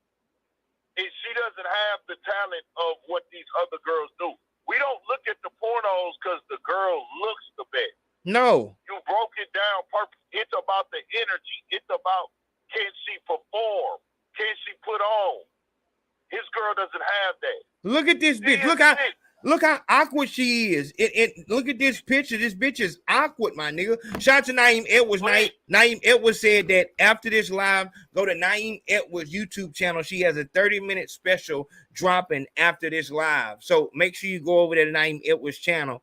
Shout out to that nigga Ronald Smith coming through the door. He said, "You work. You know what the fuck we doing? Dropping sign." Shout out to Ronald Smith. Nobody will tell Adam the real, and he can see the reviews online. He know that shit is garbage. Porn watcher. The thing, like, y'all really just finesse y'all people. Like, I looked at the shit to see, like, okay, let me see what the hype is about. Okay, they ran up a quick check because this shit is garbage. This is the thing, bro. This is the thing. Your girl's not a good porn star. And then we don't look at the porno for the guys. Nobody's going to porno to see the guy. Real talk. You're going to see the bitch. Real talk. So when you go see the bitch, that means the bitch got to be good. That's right. So that means anybody that was watching her, anybody going to that OnlyFans was supporting it off of y'all brand. That's right. They was just supporting y'all brand. That's right. And that goes back to it. And if you don't believe that they're not watching it for the guy, they're watching it, then that's the reason why it's more female porn, more females in porn, more females than there are guys. Because it doesn't matter what guy is there. We're watching to see what the bitch is going to do. You know what I'm saying? That's what it's about. Right. This bitch, it's a difference between being a porn star and a slut bucket. They are not the same thing. There's a difference between being a comedian and a fucking person who gets online and it gets into a Walmart stall in the bathroom and acts like you're putting shit on somebody's hand, walking up to random people and saying, disrespectful shit to get a reaction. You're not a fucking comedian. You're not funny. You know what I'm saying? You're just, this shit is just awkward as fuck. You're not funny. Any motherfucker that does that prank shit in these places, you're not funny. You're not funny. If a motherfucker can do what you can do without any training, you're not talented. You're not talented. And it has to go, and it has to be very understood that if Adam is not successful in rap and they only do porn, oh my God, we're not talking about. Oh my God. We're not speaking about it. No videos are getting made. He's not even getting rich. If Adam stays in BMX. So that's all I be wanting is the narratives. I can't stop, like I tell people. If Adam, Vlad, or anybody who's operating in hip-hop, who's an outsider, if they left today, it does nothing for the black community. We don't increase because we have to break down the whole system. That's heavy. That's heavy. That's why I don't push the boycott these niggas. If Adam 22 stopped fucking with rap and hip hop today, nothing changes for us in the black community. That's real. If Vlad left, nothing changed. This is just a piece. And this is the entertainment piece. We need shit that's 10 times, million more times more important. This is just one of our entertainment sources. And it's different because we can see them and we can hear them. The inner workings that go on behind the scenes are way more detrimental than this shit right here. But this is just blatant in our face while we speak on it like this. You know what I'm saying? I don't want to ever make them feel like they have that much power. That's real. Over us. Because we can see you, we can touch you, you ain't got as much power as that motherfucker that we can't see and touch. That's real. Well, I want the people keep saying they're porn stars. No. They're popular. Why are they popular? Because he's a popular hip-hop podcaster. How many millions of views has he got on YouTube by people that have never watched a porn? A lot. That's right. It is what it is, bro. It's just respect for anybody in this field who not understanding. It's just, hey, fam, you're not one of us, but respect us, bro. That's it. Respect us. Respect our mind. Respect our wishes. Respect our real life that you want me to interview about is more important when whoever I say it is. It don't matter what I said in the song. It don't matter what I posted on Instagram. That's real. Right now, I'm telling you. That's right. This is my life. Mm-hmm. It's more important to me to not talk about this shit right now. That's right. I might feel different tomorrow. I might feel different next week. I had an artist come and tell me, they said no cop or no op shit. Matter of fact, I'll say his name. Trap Boy Freddy. Trap Boy Freddy came. He asked me no cop shit, no op shit. Mm-hmm. I wasn't going to ask him any of that anyways. I was going to ask him about the case, but I wasn't going to get him to go in depth about it. If he would have went in depth, I would have cut it out. But I want to ask him about it just like on some like outline and shit of, man, you're going through some serious shit right now, bro. How do you stay focused and keep putting out music with this hanging over your head in your legal situation? And that's a motivational thing. Is it going to do 100,000, 200,000 views? No. Nope. But it's just still given that factor. It's still given the factor of it's a controversial thing, and that's the stuff that people want to see. They want to see you at least touch on that. See, I can do it without having to break your whole case down for me. Uh-huh. Now, you can still get that off, but the thing is, there's so many niggas now who are willing to give them the details. I see. No. I know. You know what? And I was listening to you, and I see what you're saying. Yeah. Instead of going at it in a sense of tell me what's going on so you can get in, tell me something that can get you in more trouble, tell me something that can get more beef on your table. Give the real side of it. Something that can actually help a person, not feed them drama, but feed them something so everybody can see what you're going through. How do you stay focused through that? Now they can say, exactly. man, I pray a lot. I exercise. You know what I'm saying? So, and that's what I'm talking about. And that's the difference. And I think that. Well, see, that's the difference. The biggest difference is we niggas. I can't say that because you got niggas out here doing interviews just for the beef. Just for the beef. Hold on. They ain't niggas. Oh, man. Hey, when I say we niggas, we got that mentality. They niggas because they black or they African American. We got the nigga mentality. They got to sell my people up the road mentality. Anything to get me right. Anything to get me right. They got the house nigga mentality. See, I'm all about the drama and the messy shit when it ain't on no street shit to a certain extent. Because I do got points I draw my line with, like, if a media nigga says something about another media nigga, they already been going at it. That's that. But no, I'm not gonna push the line on some street shit that's gonna get visible. And I think that's the difference. I think that's the difference. And I think that's the biggest difference. This is something where motherfuckers have actually died. This is not media platforms. You are in the thick of it, which makes it primetime TV.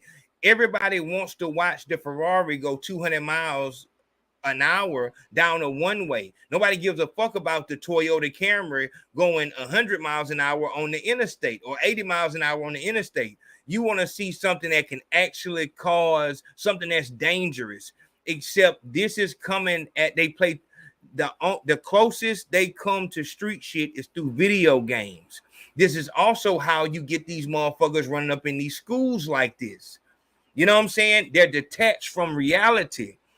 So they can see the beef starting through songs, interviews, and even see the blood on the ground afterward. Even see King Von's dead body, see the funeral, see the people crying, but it still doesn't touch them. That's how academics and all these other motherfuckers are able to do this shit, because they have no idea what it really is.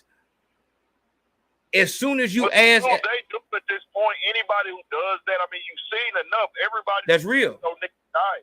Everybody see these niggas die. Everybody can see it's 50 rappers right now locked up.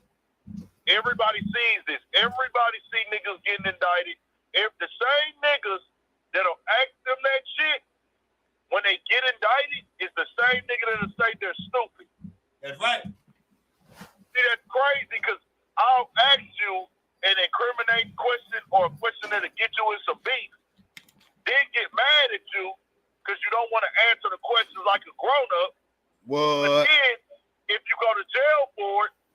Oh man, that's on you. You shouldn't have answered the question. Then. Real talk. Real talk. Nobody's making you answer the question. But then if I don't answer the question, you don't want to interview. There it is. There it is. Problem. That's right. And that's the rap trap. You can't win. It's a trap. As soon as you get in this shit, if you want to blow up in this game, you have to put yourself in a position to get fucked over. And every time you come in, dog, you always giving us a different perspective. I love debating with you, going back and forth. I appreciate you coming through. Let me catch you next call, Big Home. Appreciate that. Hey, 100. You already know what it is. Love. Big Face Podcast. Who this is on the line? His name. Oh my goodness. No. Hold on. Let me get that. Shout out to that nigga Bless coming through the door. Bless said.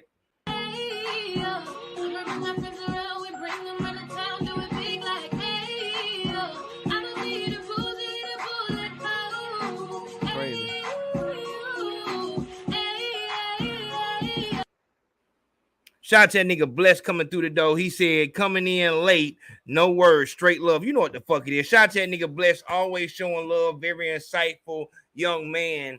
Y'all will meet him real soon. All right, we got Naeem Edwards on the line. All right, now don't go crazy over now. Go ahead, let's hear it. Crazy in my video, so I won't do it here. But okay. Like, I hear and respect everything everybody's saying, and that's nice. Ever. I work with people like this all the time. I work with them hand to hand. We don't know each other on the internet. I work with these people. Hold on. When you say these people, you mean people like Adam 22. Got it. They don't have media platforms, but they work in the business. Like this is my whole thing, and I'm gonna keep it brief because last time I called it was just real talk. Hey, do people not understand that this is the representative of black men? This is the person that is responsible for putting out the images of black men. This is the person that is the spokespeople for the people that are exactly like you, whether you think you're different or not. We're not trafficking in situations where this is an opinion. This is the person who controls, what did Hitler say? People who control images can control mine.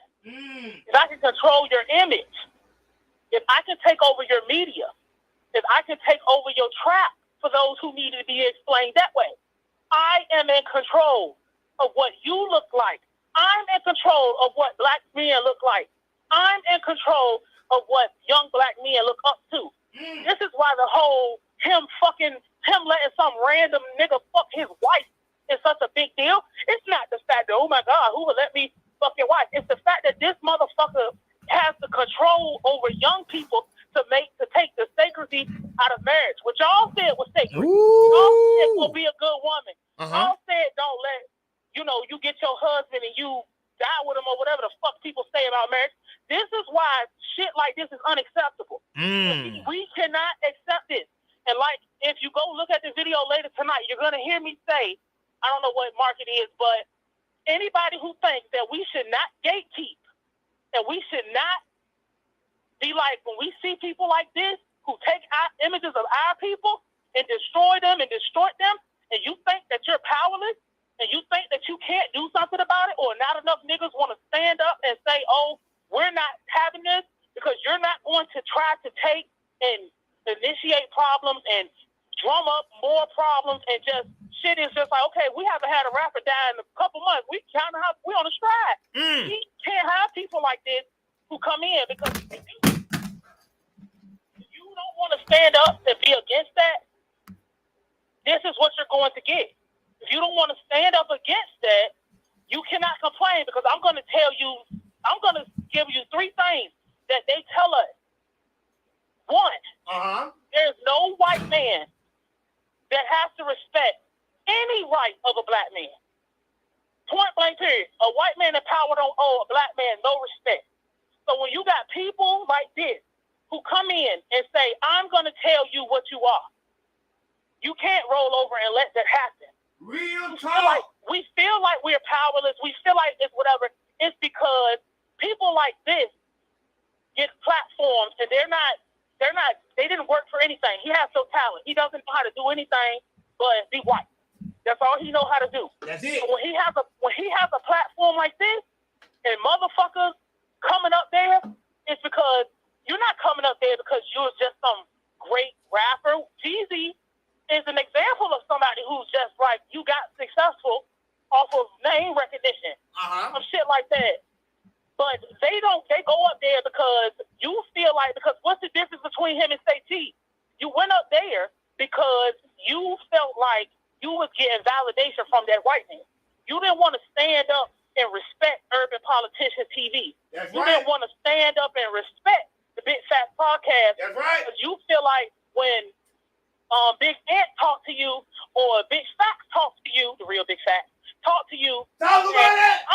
I'm a fucking stand up and I'm a disrespect this black man that's having integrity and having standards and putting standards on me. I tell people all the time the difference between professionals and regular people is professionals have a fucking standard. So when you go up there and they just let you get high and they put you on fucking camera and they let you run fucking wild, and then the response of the consumer is fucking, oh man, that's just how it is. Like, no, it's not how it is. That's right. Why is it the consumer respecting? Why don't you respect Sean Cotton the way you respect this man? Because you feel inferior. You feel like you're gaining something when you're not getting anything but murdered when you get off the goddamn platform. Another thing is, they tell us that in songwriting, I think me and you talked about this behind the scenes. But in songwriting, they don't want to work with black men and they don't like working with rappers. And you want to know why? Because the image is all fucking distorted for black men in songwriting. The image is you're unprofessional. The image is you can't be on time. The image is you slow as a bitch. The image is you don't know how to, you're fucking disorganized. The biggest reason that black men don't control songwriting how they should, even though they're writing the fucking songs for Bad Baby. They're writing the fucking songs for Post Malone. Joey Badass wrote Rockstar. Niggas don't even know that. That's crazy. But Joey Badass ain't gonna get that respect because the image of the black man in the songwriting community is you're fucking disorganized. That's crazy. You're supposed to be in control of how you look. When you have people that's like this, everybody's supposed to get up. I don't give a fuck if we like each other. I don't give a fuck if goddamn we never get along, we never talk, and we actually against each other. Y'all niggas don't have reverence for academics the way you have for niggas like this. Yes, they've both done terrible things. But you'll threaten academics. You won't threaten that white man. Ooh! Because you look at that white man and you know that there's going to be a motherfucking consequence when you threaten that white man. Ooh! Threaten that white man, he go back to his motherfucking system. The problem is we don't have a system that says you want to be over here. Fuck that gas and hip hop shit. I said an Eminem song will never play in this fucking house. Because there's other people that I feel like are from my culture who I understand better. Then I will understand him. I don't relate to nothing that motherfucker say. But y'all don't. That's real. We just need to get together. That's real. We don't have to be friends. We don't have to be in the same gang on the same side. But when we have motherfuckers like this, where you got real street niggas saying, "Look, what's to do with that?" And then you talk about you don't want to get you don't want to clap back, bitch. We in high school. Real talk. Niggas need to say we're not fucking with that because we are in danger. That's right. Y'all are the niggas getting killed. Nobody's trying to kill but nobody's trying to kill no motherfucking female rapper. You niggas are dying. That's right. All bitches do is argue. You niggas pay the fucking ultimate price with your life, and your family mourns, and everybody moves on, and it's on to the fucking next. So when I hear shit like, it's not just the way it is. These people control you. They control your children. Your children watch this. I don't look at this shit. And then what if your son come home? Like, how embarrassed of a man would you be if your son came home and was like, oh, yeah, I just get so turned on because my wife fucked another man who's better than me. There it is. And you're like, come on, like, you as a man supposed to be controlling this culture. You built it. That's right. How do you build something that you don't own and control? That's why it pisses me off. Motherfuckers come out here, you should steal this and you can flip it. You don't know anything. Telling somebody what should and shan't be done. All they have to do do is wait you out and wave some fucking money in your face, and then that's it. That's it. The motherfuckers don't even get that far because they go on shit like this and get fucking murdered. Yep. Yep.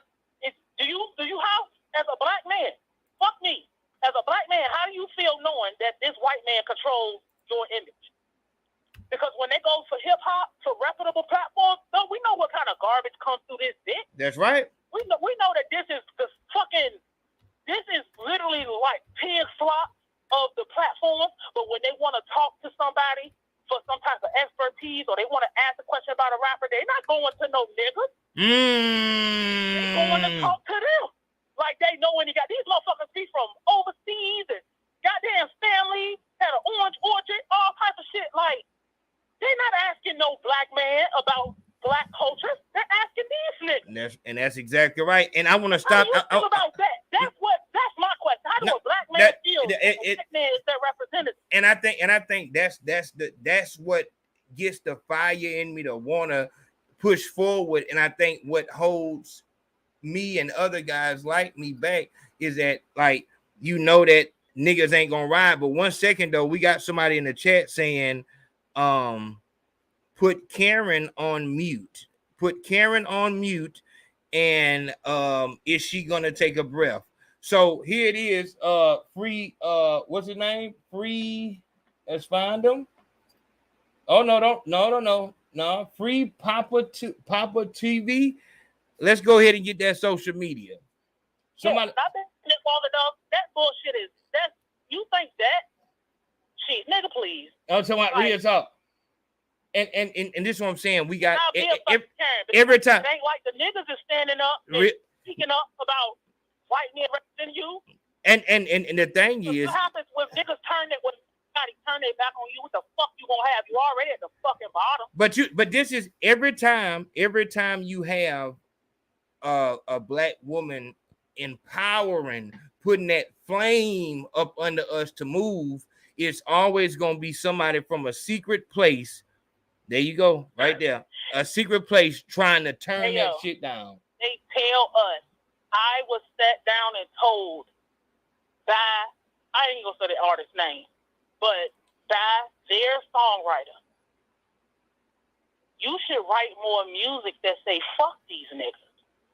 You should write more music that bashes these niggas, because that is gonna take you further. These people, this is it. No.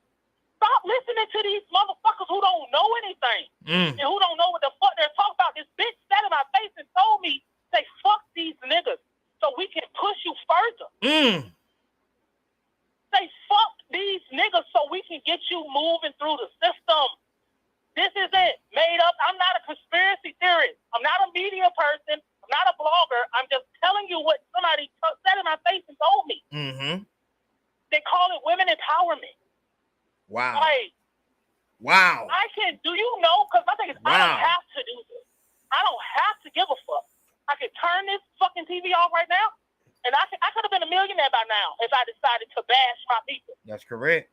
I could have been rich. I wouldn't even have a phone. You know how easy it is? You know how easy it is to write for Bad Baby? You know how easy it is to write for Cardi B? Real talk. You know how easy it is? What my emails look like? I don't have to do this. I don't have to say, hey, y'all, maybe we, want to get, we don't have to all get along, but we do need to, be on the same page at least. You want to call me a Karen? I'll be a Karen. There it is. Right, go ahead. There it is. Right, whatever. There it is. And you'll be the dead one. And that's right. I can turn my back on this shit. It's ridiculous. No, it's just like, no. Rachel Dolezal all represent me. Why the fuck would I want that?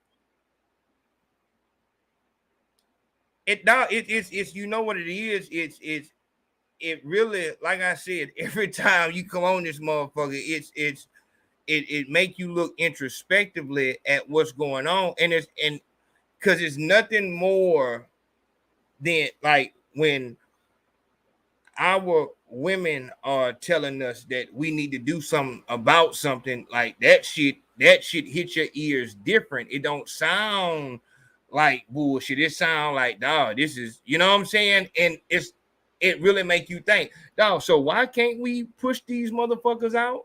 And even if we do gotta push all the way to the top, why can't we do that? Like they are using us as a vehicle to move through this motherfucker. Why can't we just kick them the fuck out the whip and drive it ourselves? You know what I'm saying? And they can't succeed. They can't create anything. They can't invent anything. Their culture, all of the cultures, that's not ours. It's nothing. Do y'all know the reason that Iggy Azalea crash landed is because she came at Nicki Minaj and black women was like, hold up, bitch. She really came at Snoop Dogg and Q-Tip first. And then Nicki Minaj came and shut that down. Uh-huh. If this bitch was so right and so this, she had one of the best writers writing for her. Even did a carbon copy of some Cardi B song, and she still cannot get off her feet. Why? Because there was a certain group of people, and we don't need everybody. We need a decent enough number. Yep. A small amount of us that saying we're not fucking with that. We're not respecting you. We're going to treat you like you just fucked a man or something crazy. Like, we're going to treat you crazy if you decide that you want to work against our best interest because y'all think it's just music. Y'all think it's just this. Y'all think it's just that. This is warfare. I can kill. When this shit is over, all you're going to be remembered for is what the art was of the time. Nobody knows what Shakespeare did on September 19th, whatever fucking year he was living. Niggas know what his work was. Niggas know what his catalog was. Nobody knows what the fuck was going on a random Thursday. This is what your legacy is going to be. So when I see this, and I see a black man saying, look, don't ask me about no street shit. Because one, it's not your fucking business. Real talk. Hey, I'm just, something as simple as this. This nigga could be dumb. I don't know too much about Ruger, but he could be dumb, not know a goddamn thing. But to get up here and say, look, I'm not doing that. I fuck with you, but I'm not doing that up here. That's right. Something as simple as that can start changing the narrative of how everybody moves. That's right. You have to be a big person. But when you get people like this who say, look, no, I'm talking, he didn't say no bitch ass nigga, badmouth me about no hoe ass nigga. Don't badmouth me about the next man. And as simple as that will start causing other people to be like, yeah, we can hate each other behind the scenes and in the house, but when we in the public, we need to move with respect. That's right. Because all of these people are against us. We have no friends. We have no fucking allies. We have no friends. We have no allies. I don't understand why niggas don't get that. Adam 22 don't give no fuck about you. He don't give a fuck if you Boot Gang damn near died on that table. Do anybody remember that? What happened? When Boot Gang damn near died, he was high. He was so goddamn high on this show. So long ago. He was like, he passed out or some shit in the studio. This is when Adam started getting hot. But it don't matter. Adam is just the fucking vehicle. That's right. Put anybody's name there, and I don't care if I don't even care if they're black. Put their name there. This is what they all do. So look, so stand up. So Nate, what would you say to the people that are still at No Jumper? One thing you know is that this is how they get paid. So this is their job. What would be a realistic way for them to stand up? Like, what would you tell for the black people that are working there? They ain't gonna stand up because they already know. There's only two type of niggas. Niggas who see what's going on and they move against it, and niggas who see what's going on, they keep kicking the fucking cotton. Them niggas that's over there, they know they getting paid, and my suggestion is do what them that community did or some shit like that, and get the fuck away from him. Or you need to start bullying this motherfucker. I'm a proponent for bullying. I don't give a fuck. You need to start bullying this motherfucker to start move where he can't move with integrity. Your platform is the most degenerate, gutter trash platform that's out there because it's not built. There's nothing about music going on over there. There's nothing about talent or nothing like that. But so many people are so fucking brainwashed by it. I don't feel like it's anything they can do aside from go ahead and milk that until it's over and hope that, because it's just like, what are you going to say? What you going to do? Go against him? If that's the way you get paid, that's how they all do.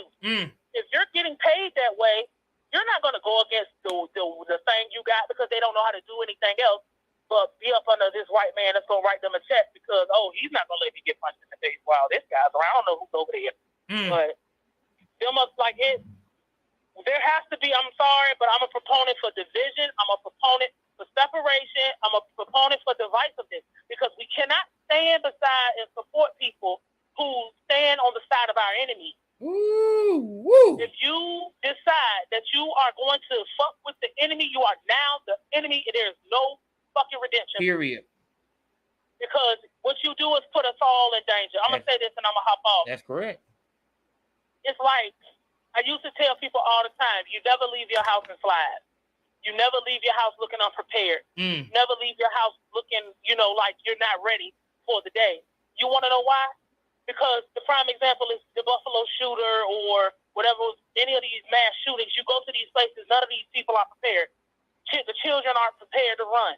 Bitches is in bonnets in the store. They're not prepared. They're in that kind of shit. That's right. Everybody in danger. And why? Because if I go somewhere and I see everybody in house shoes and fucking bonnets and bedroom clothes and niggas in slides and tank tops standing in the street not doing a damn thing, this lets me know this where the licks is at. I could come and make a mark out of everybody.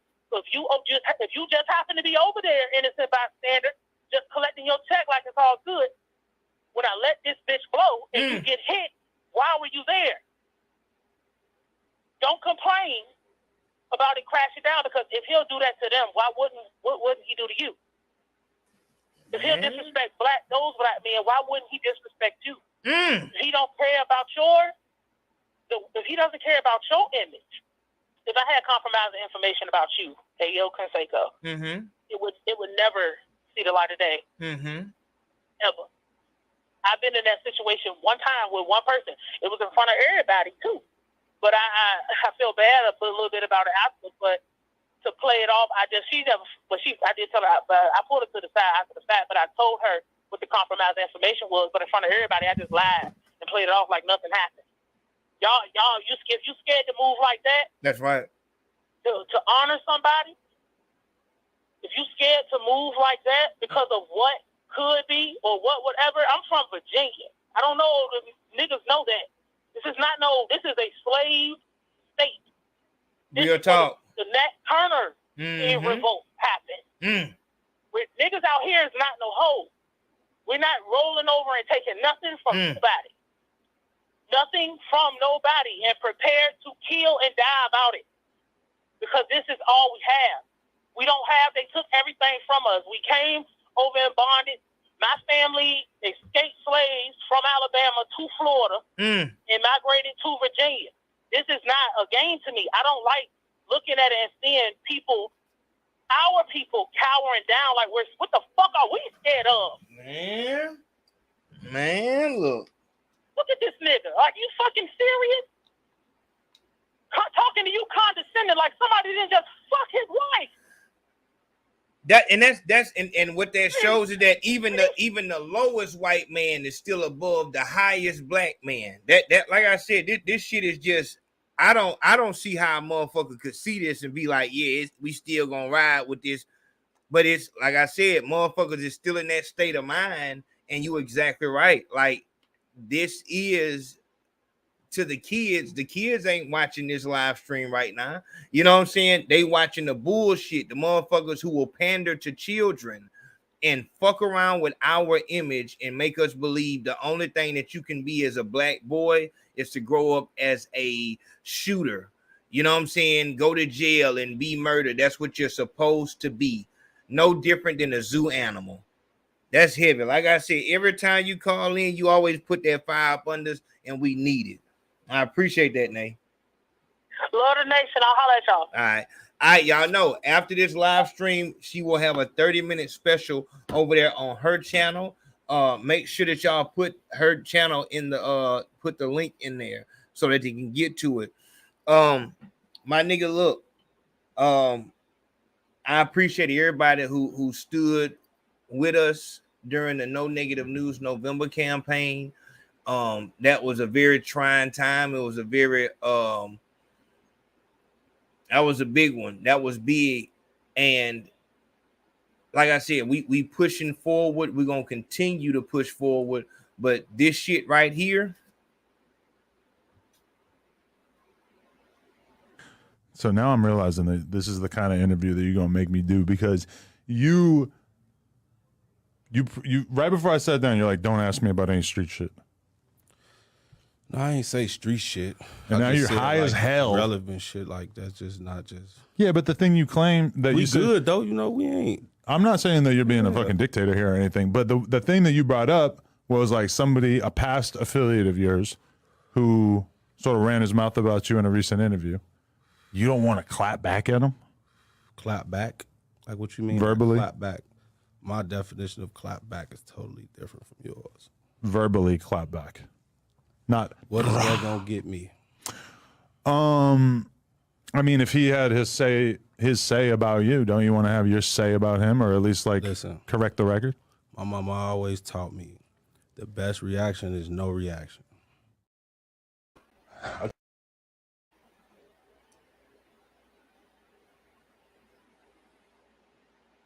Son of a bitch. I just woke up and I got Ruga throwing a little bitch fit. Sorry, I just brushed my teeth. Throwing a little bitch fit. Not that he's a bitch, but throwing a fit because I did an interview with him and I actually asked him about the shit that Dirk said about him in the academics interview. And I asked him about the billionaire black beef. And now he's crying me a river, acting like it was so inappropriate. Bro, Dirk just did a 3-hour academics interview and answered every single question about beef like a grown-up. He just actually answered the questions. Now you over here having your fucking period because I actually asked you about a couple of different interview clips that were viral that mentioned you. The rest of the interview was not about that stuff and you're totally misrepresenting it. Yeah, bro, just grow the fuck up. Why'd you come do an interview if you were going to just complain about it afterwards? Ruga, you got to hold this out. Man, I don't like that white boy. Man, that shit right there, that was so white. And as soon as you punch him in his fucking teeth, you got charges against you.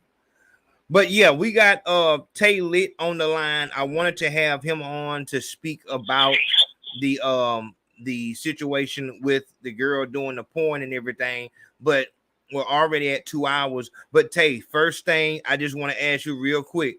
All right, they're saying that, have you seen the Adam 22's wife and this nigga porn scene? Yes, I have. And actually, it was a decent scene. It wasn't too bad, man. Are you on speakerphone? No. You want me to hold up? Whatever you want, get out. Get. Can you hear me now? Yeah, you good. All right. First and foremost, the scene wasn't too bad. It was actually a pretty good scene. It was well lit. They had good angles. It was good chemistry. You see, it was a good. Hold on. You still sound like you gotta take it off. Whatever. You gotta put the phone on face. That's the only way it could work. Can you hear me now? No, I still hear a room. Like it still sound. What about now? No, it sound even worse. You got to get on the phone. Hello? Yeah, you good. That's it. This is it? Yeah, the and like I said, the part and see, this is why I wanted to have him on. This is a real porn star. This is Tay Lit. Everybody want to be lit on IG. What is your name on Pornhub and X videos? Tay Lit XXX, TAELITXXX, and you go on. I got over 37 million views on X videos right now. And there it is. So he actually does this. So when he's telling you about the details, how well it was shot and these things, he's talking to you from a perspective of seeing a whole bunch of motherfuckers who are shooting this shit on their phone. You know what I'm saying? So for a motherfucker to actually get a camera and do it the real way, he's giving credit, just like an artist would after seeing so many, more just like the YouTube shit. A motherfucker want to do a podcast and they shooting with their damn phone and all that. I would look at those things before, some of the other things in it. So that's what he's talking about. Tay, as far as girls that have some celebrity, girls coming over from OnlyFans to the porn world, do they have an inflated sense of self sometimes? Do they think that Yes, Yes, they do, because they don't understand that this shit is a real job, and they think they're just going to be here doing camera phone type shit. No, you may be on set for a couple hours. You gotta be able to, withstand some dude with a 13-inch dick going in you. You gotta be able to do this shit. So yes, I want to get into the details of it, but I want y'all to go look at first. I want y'all to know who that we're gonna have talking. Our specialist on scene will be Tailit XXX. So it's TAE. Say it again so they can go on there and see. So when we come back and do TAELITXXX. Go into X videos, go to the search bar, type in TAELITXXX, put space, put TAE space LIT space XXX. Just so they can get an understanding. Have you ever worked with, like, what are some of the big names you work with, like Pinky and all them? No. I mean, I met Pinky before at one of her events, but I work with who? I work with VCPC. I work with Vicky Starks. I work with my who else I work with? I work with a lot of famous girls, like girls. Tate, tell them this right here. Tell them this right here.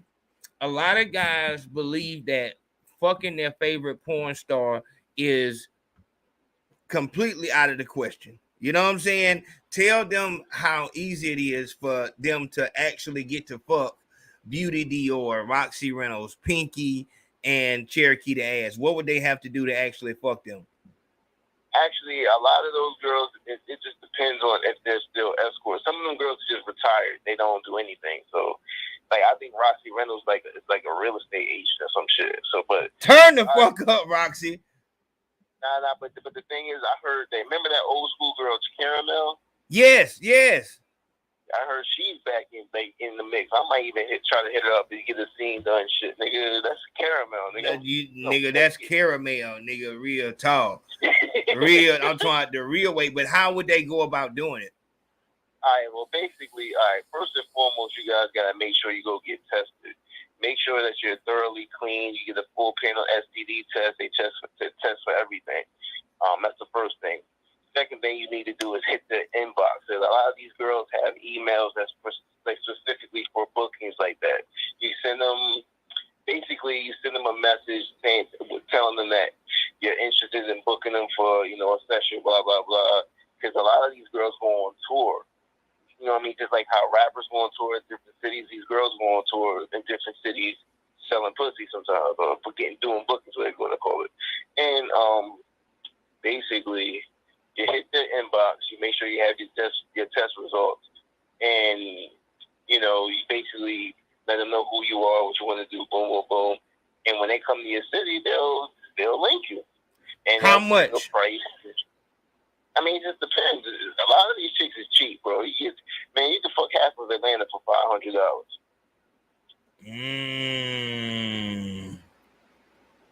How about Pinky? Pinky, like I said, I don't know, bro. Like Pinky's an old. Just give us a range. Give us something. Maybe like 2,500, because she might feel like, oh, I'm a legend, and she might try to milk your ass if she thinks you got some bread. But so hold on. So you saying 2,500 is high? No, that's like yeah. Ooh, shit. Dog, you know what's crazy about, and that's why a lot of these bitches need managers. You know what I'm saying? Pinky, 2,500. What the fuck? Man, niggas, man, these niggas, there's so many niggas getting money. You know what I'm saying? They'll pay $1,000 just for a bitch who look good. You know what I'm saying? Pinky? You gotta understand something though. It's about what you can negotiate, and if you catch it where they desperate, you catch the chicks like, man. I don't know, in New York they got like these underground parties where you can go, and like these girls be selling pussies in there too. So you hit them at the end of the night, nigga. You might get a badass stripper bitch for $60 in New York. No, and I feel that. I'm just talking about like Cherokee the Ass. How much? Give us a price on Cherokee the Ass. Like I said, I wouldn't know. Man, give us a price, Tay. Come on, man. Stop all that whole lot, man.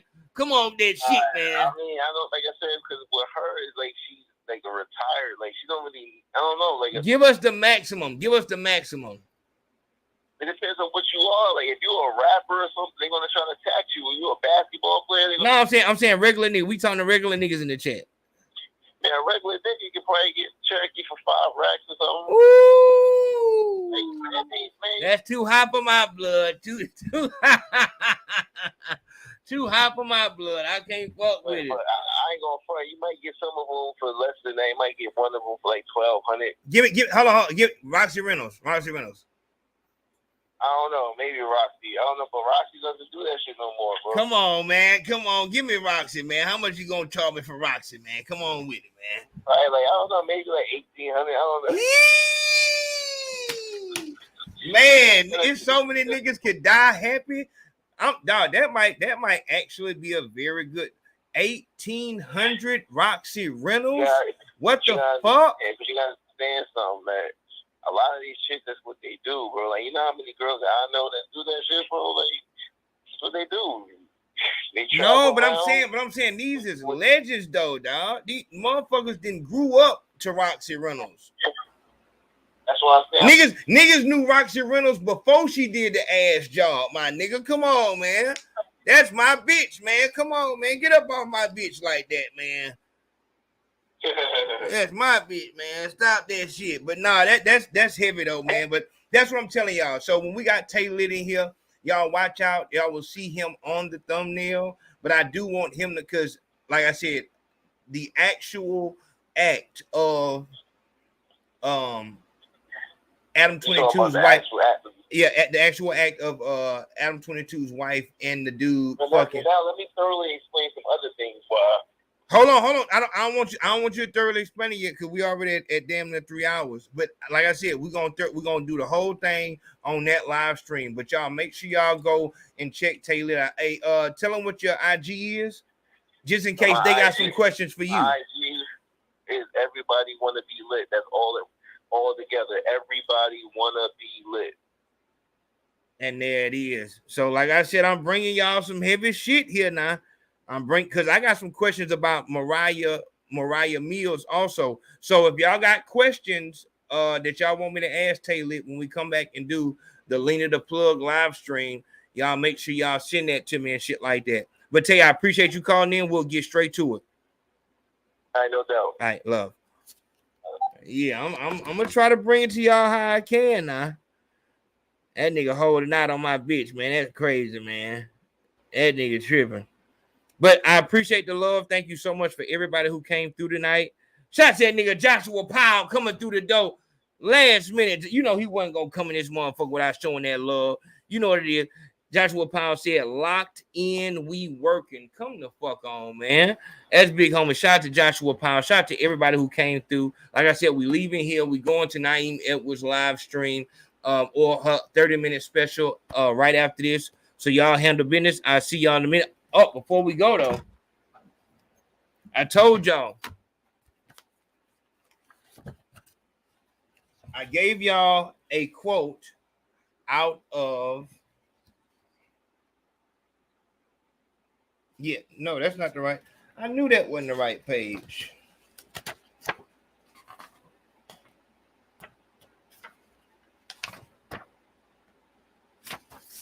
Oh, you know what? I was a page behind. Okay, so life isn't fair, but there is a balance. This is Archie Sims' latest book. You can get it on Amazon right now.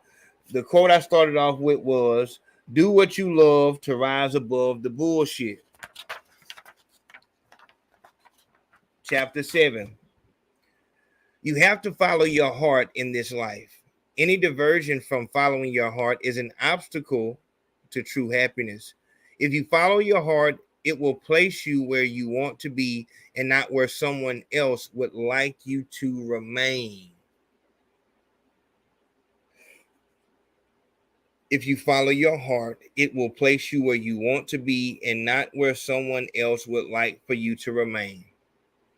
A job, no matter how much you make, should only be an addition to your resume unless you love what you do every day and not just the money or benefits.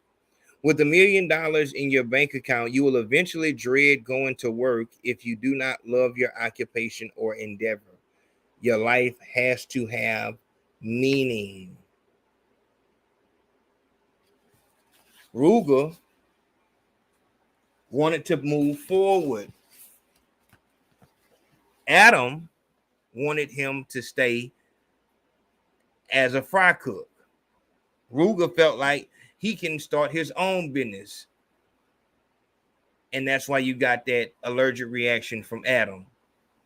Shout out to that nigga Archie Sims. If you've not gotten the Life Isn't Fair, but There's a Balance book by Archie Sims on Amazon, get the fuck over there. Handle the business. All right, we going to work. I will see y'all in a minute. Love, love, love.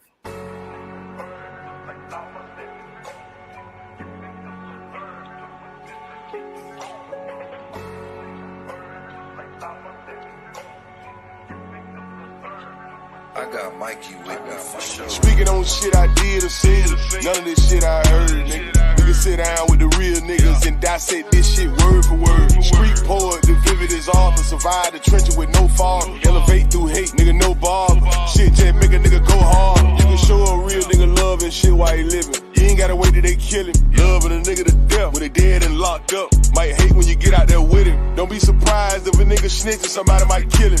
I ain't dreamed this shit, I seen this shit. Been in it, I tell you the ending from the beginning. One thing about it, I don't never let up. Going extra hard the whole time. Tough as twine, fine as wine. Big flight, don't believe the hype. This shit official, how tight. Never been big or the meet and greet. Watch a nigga who sneak and geek.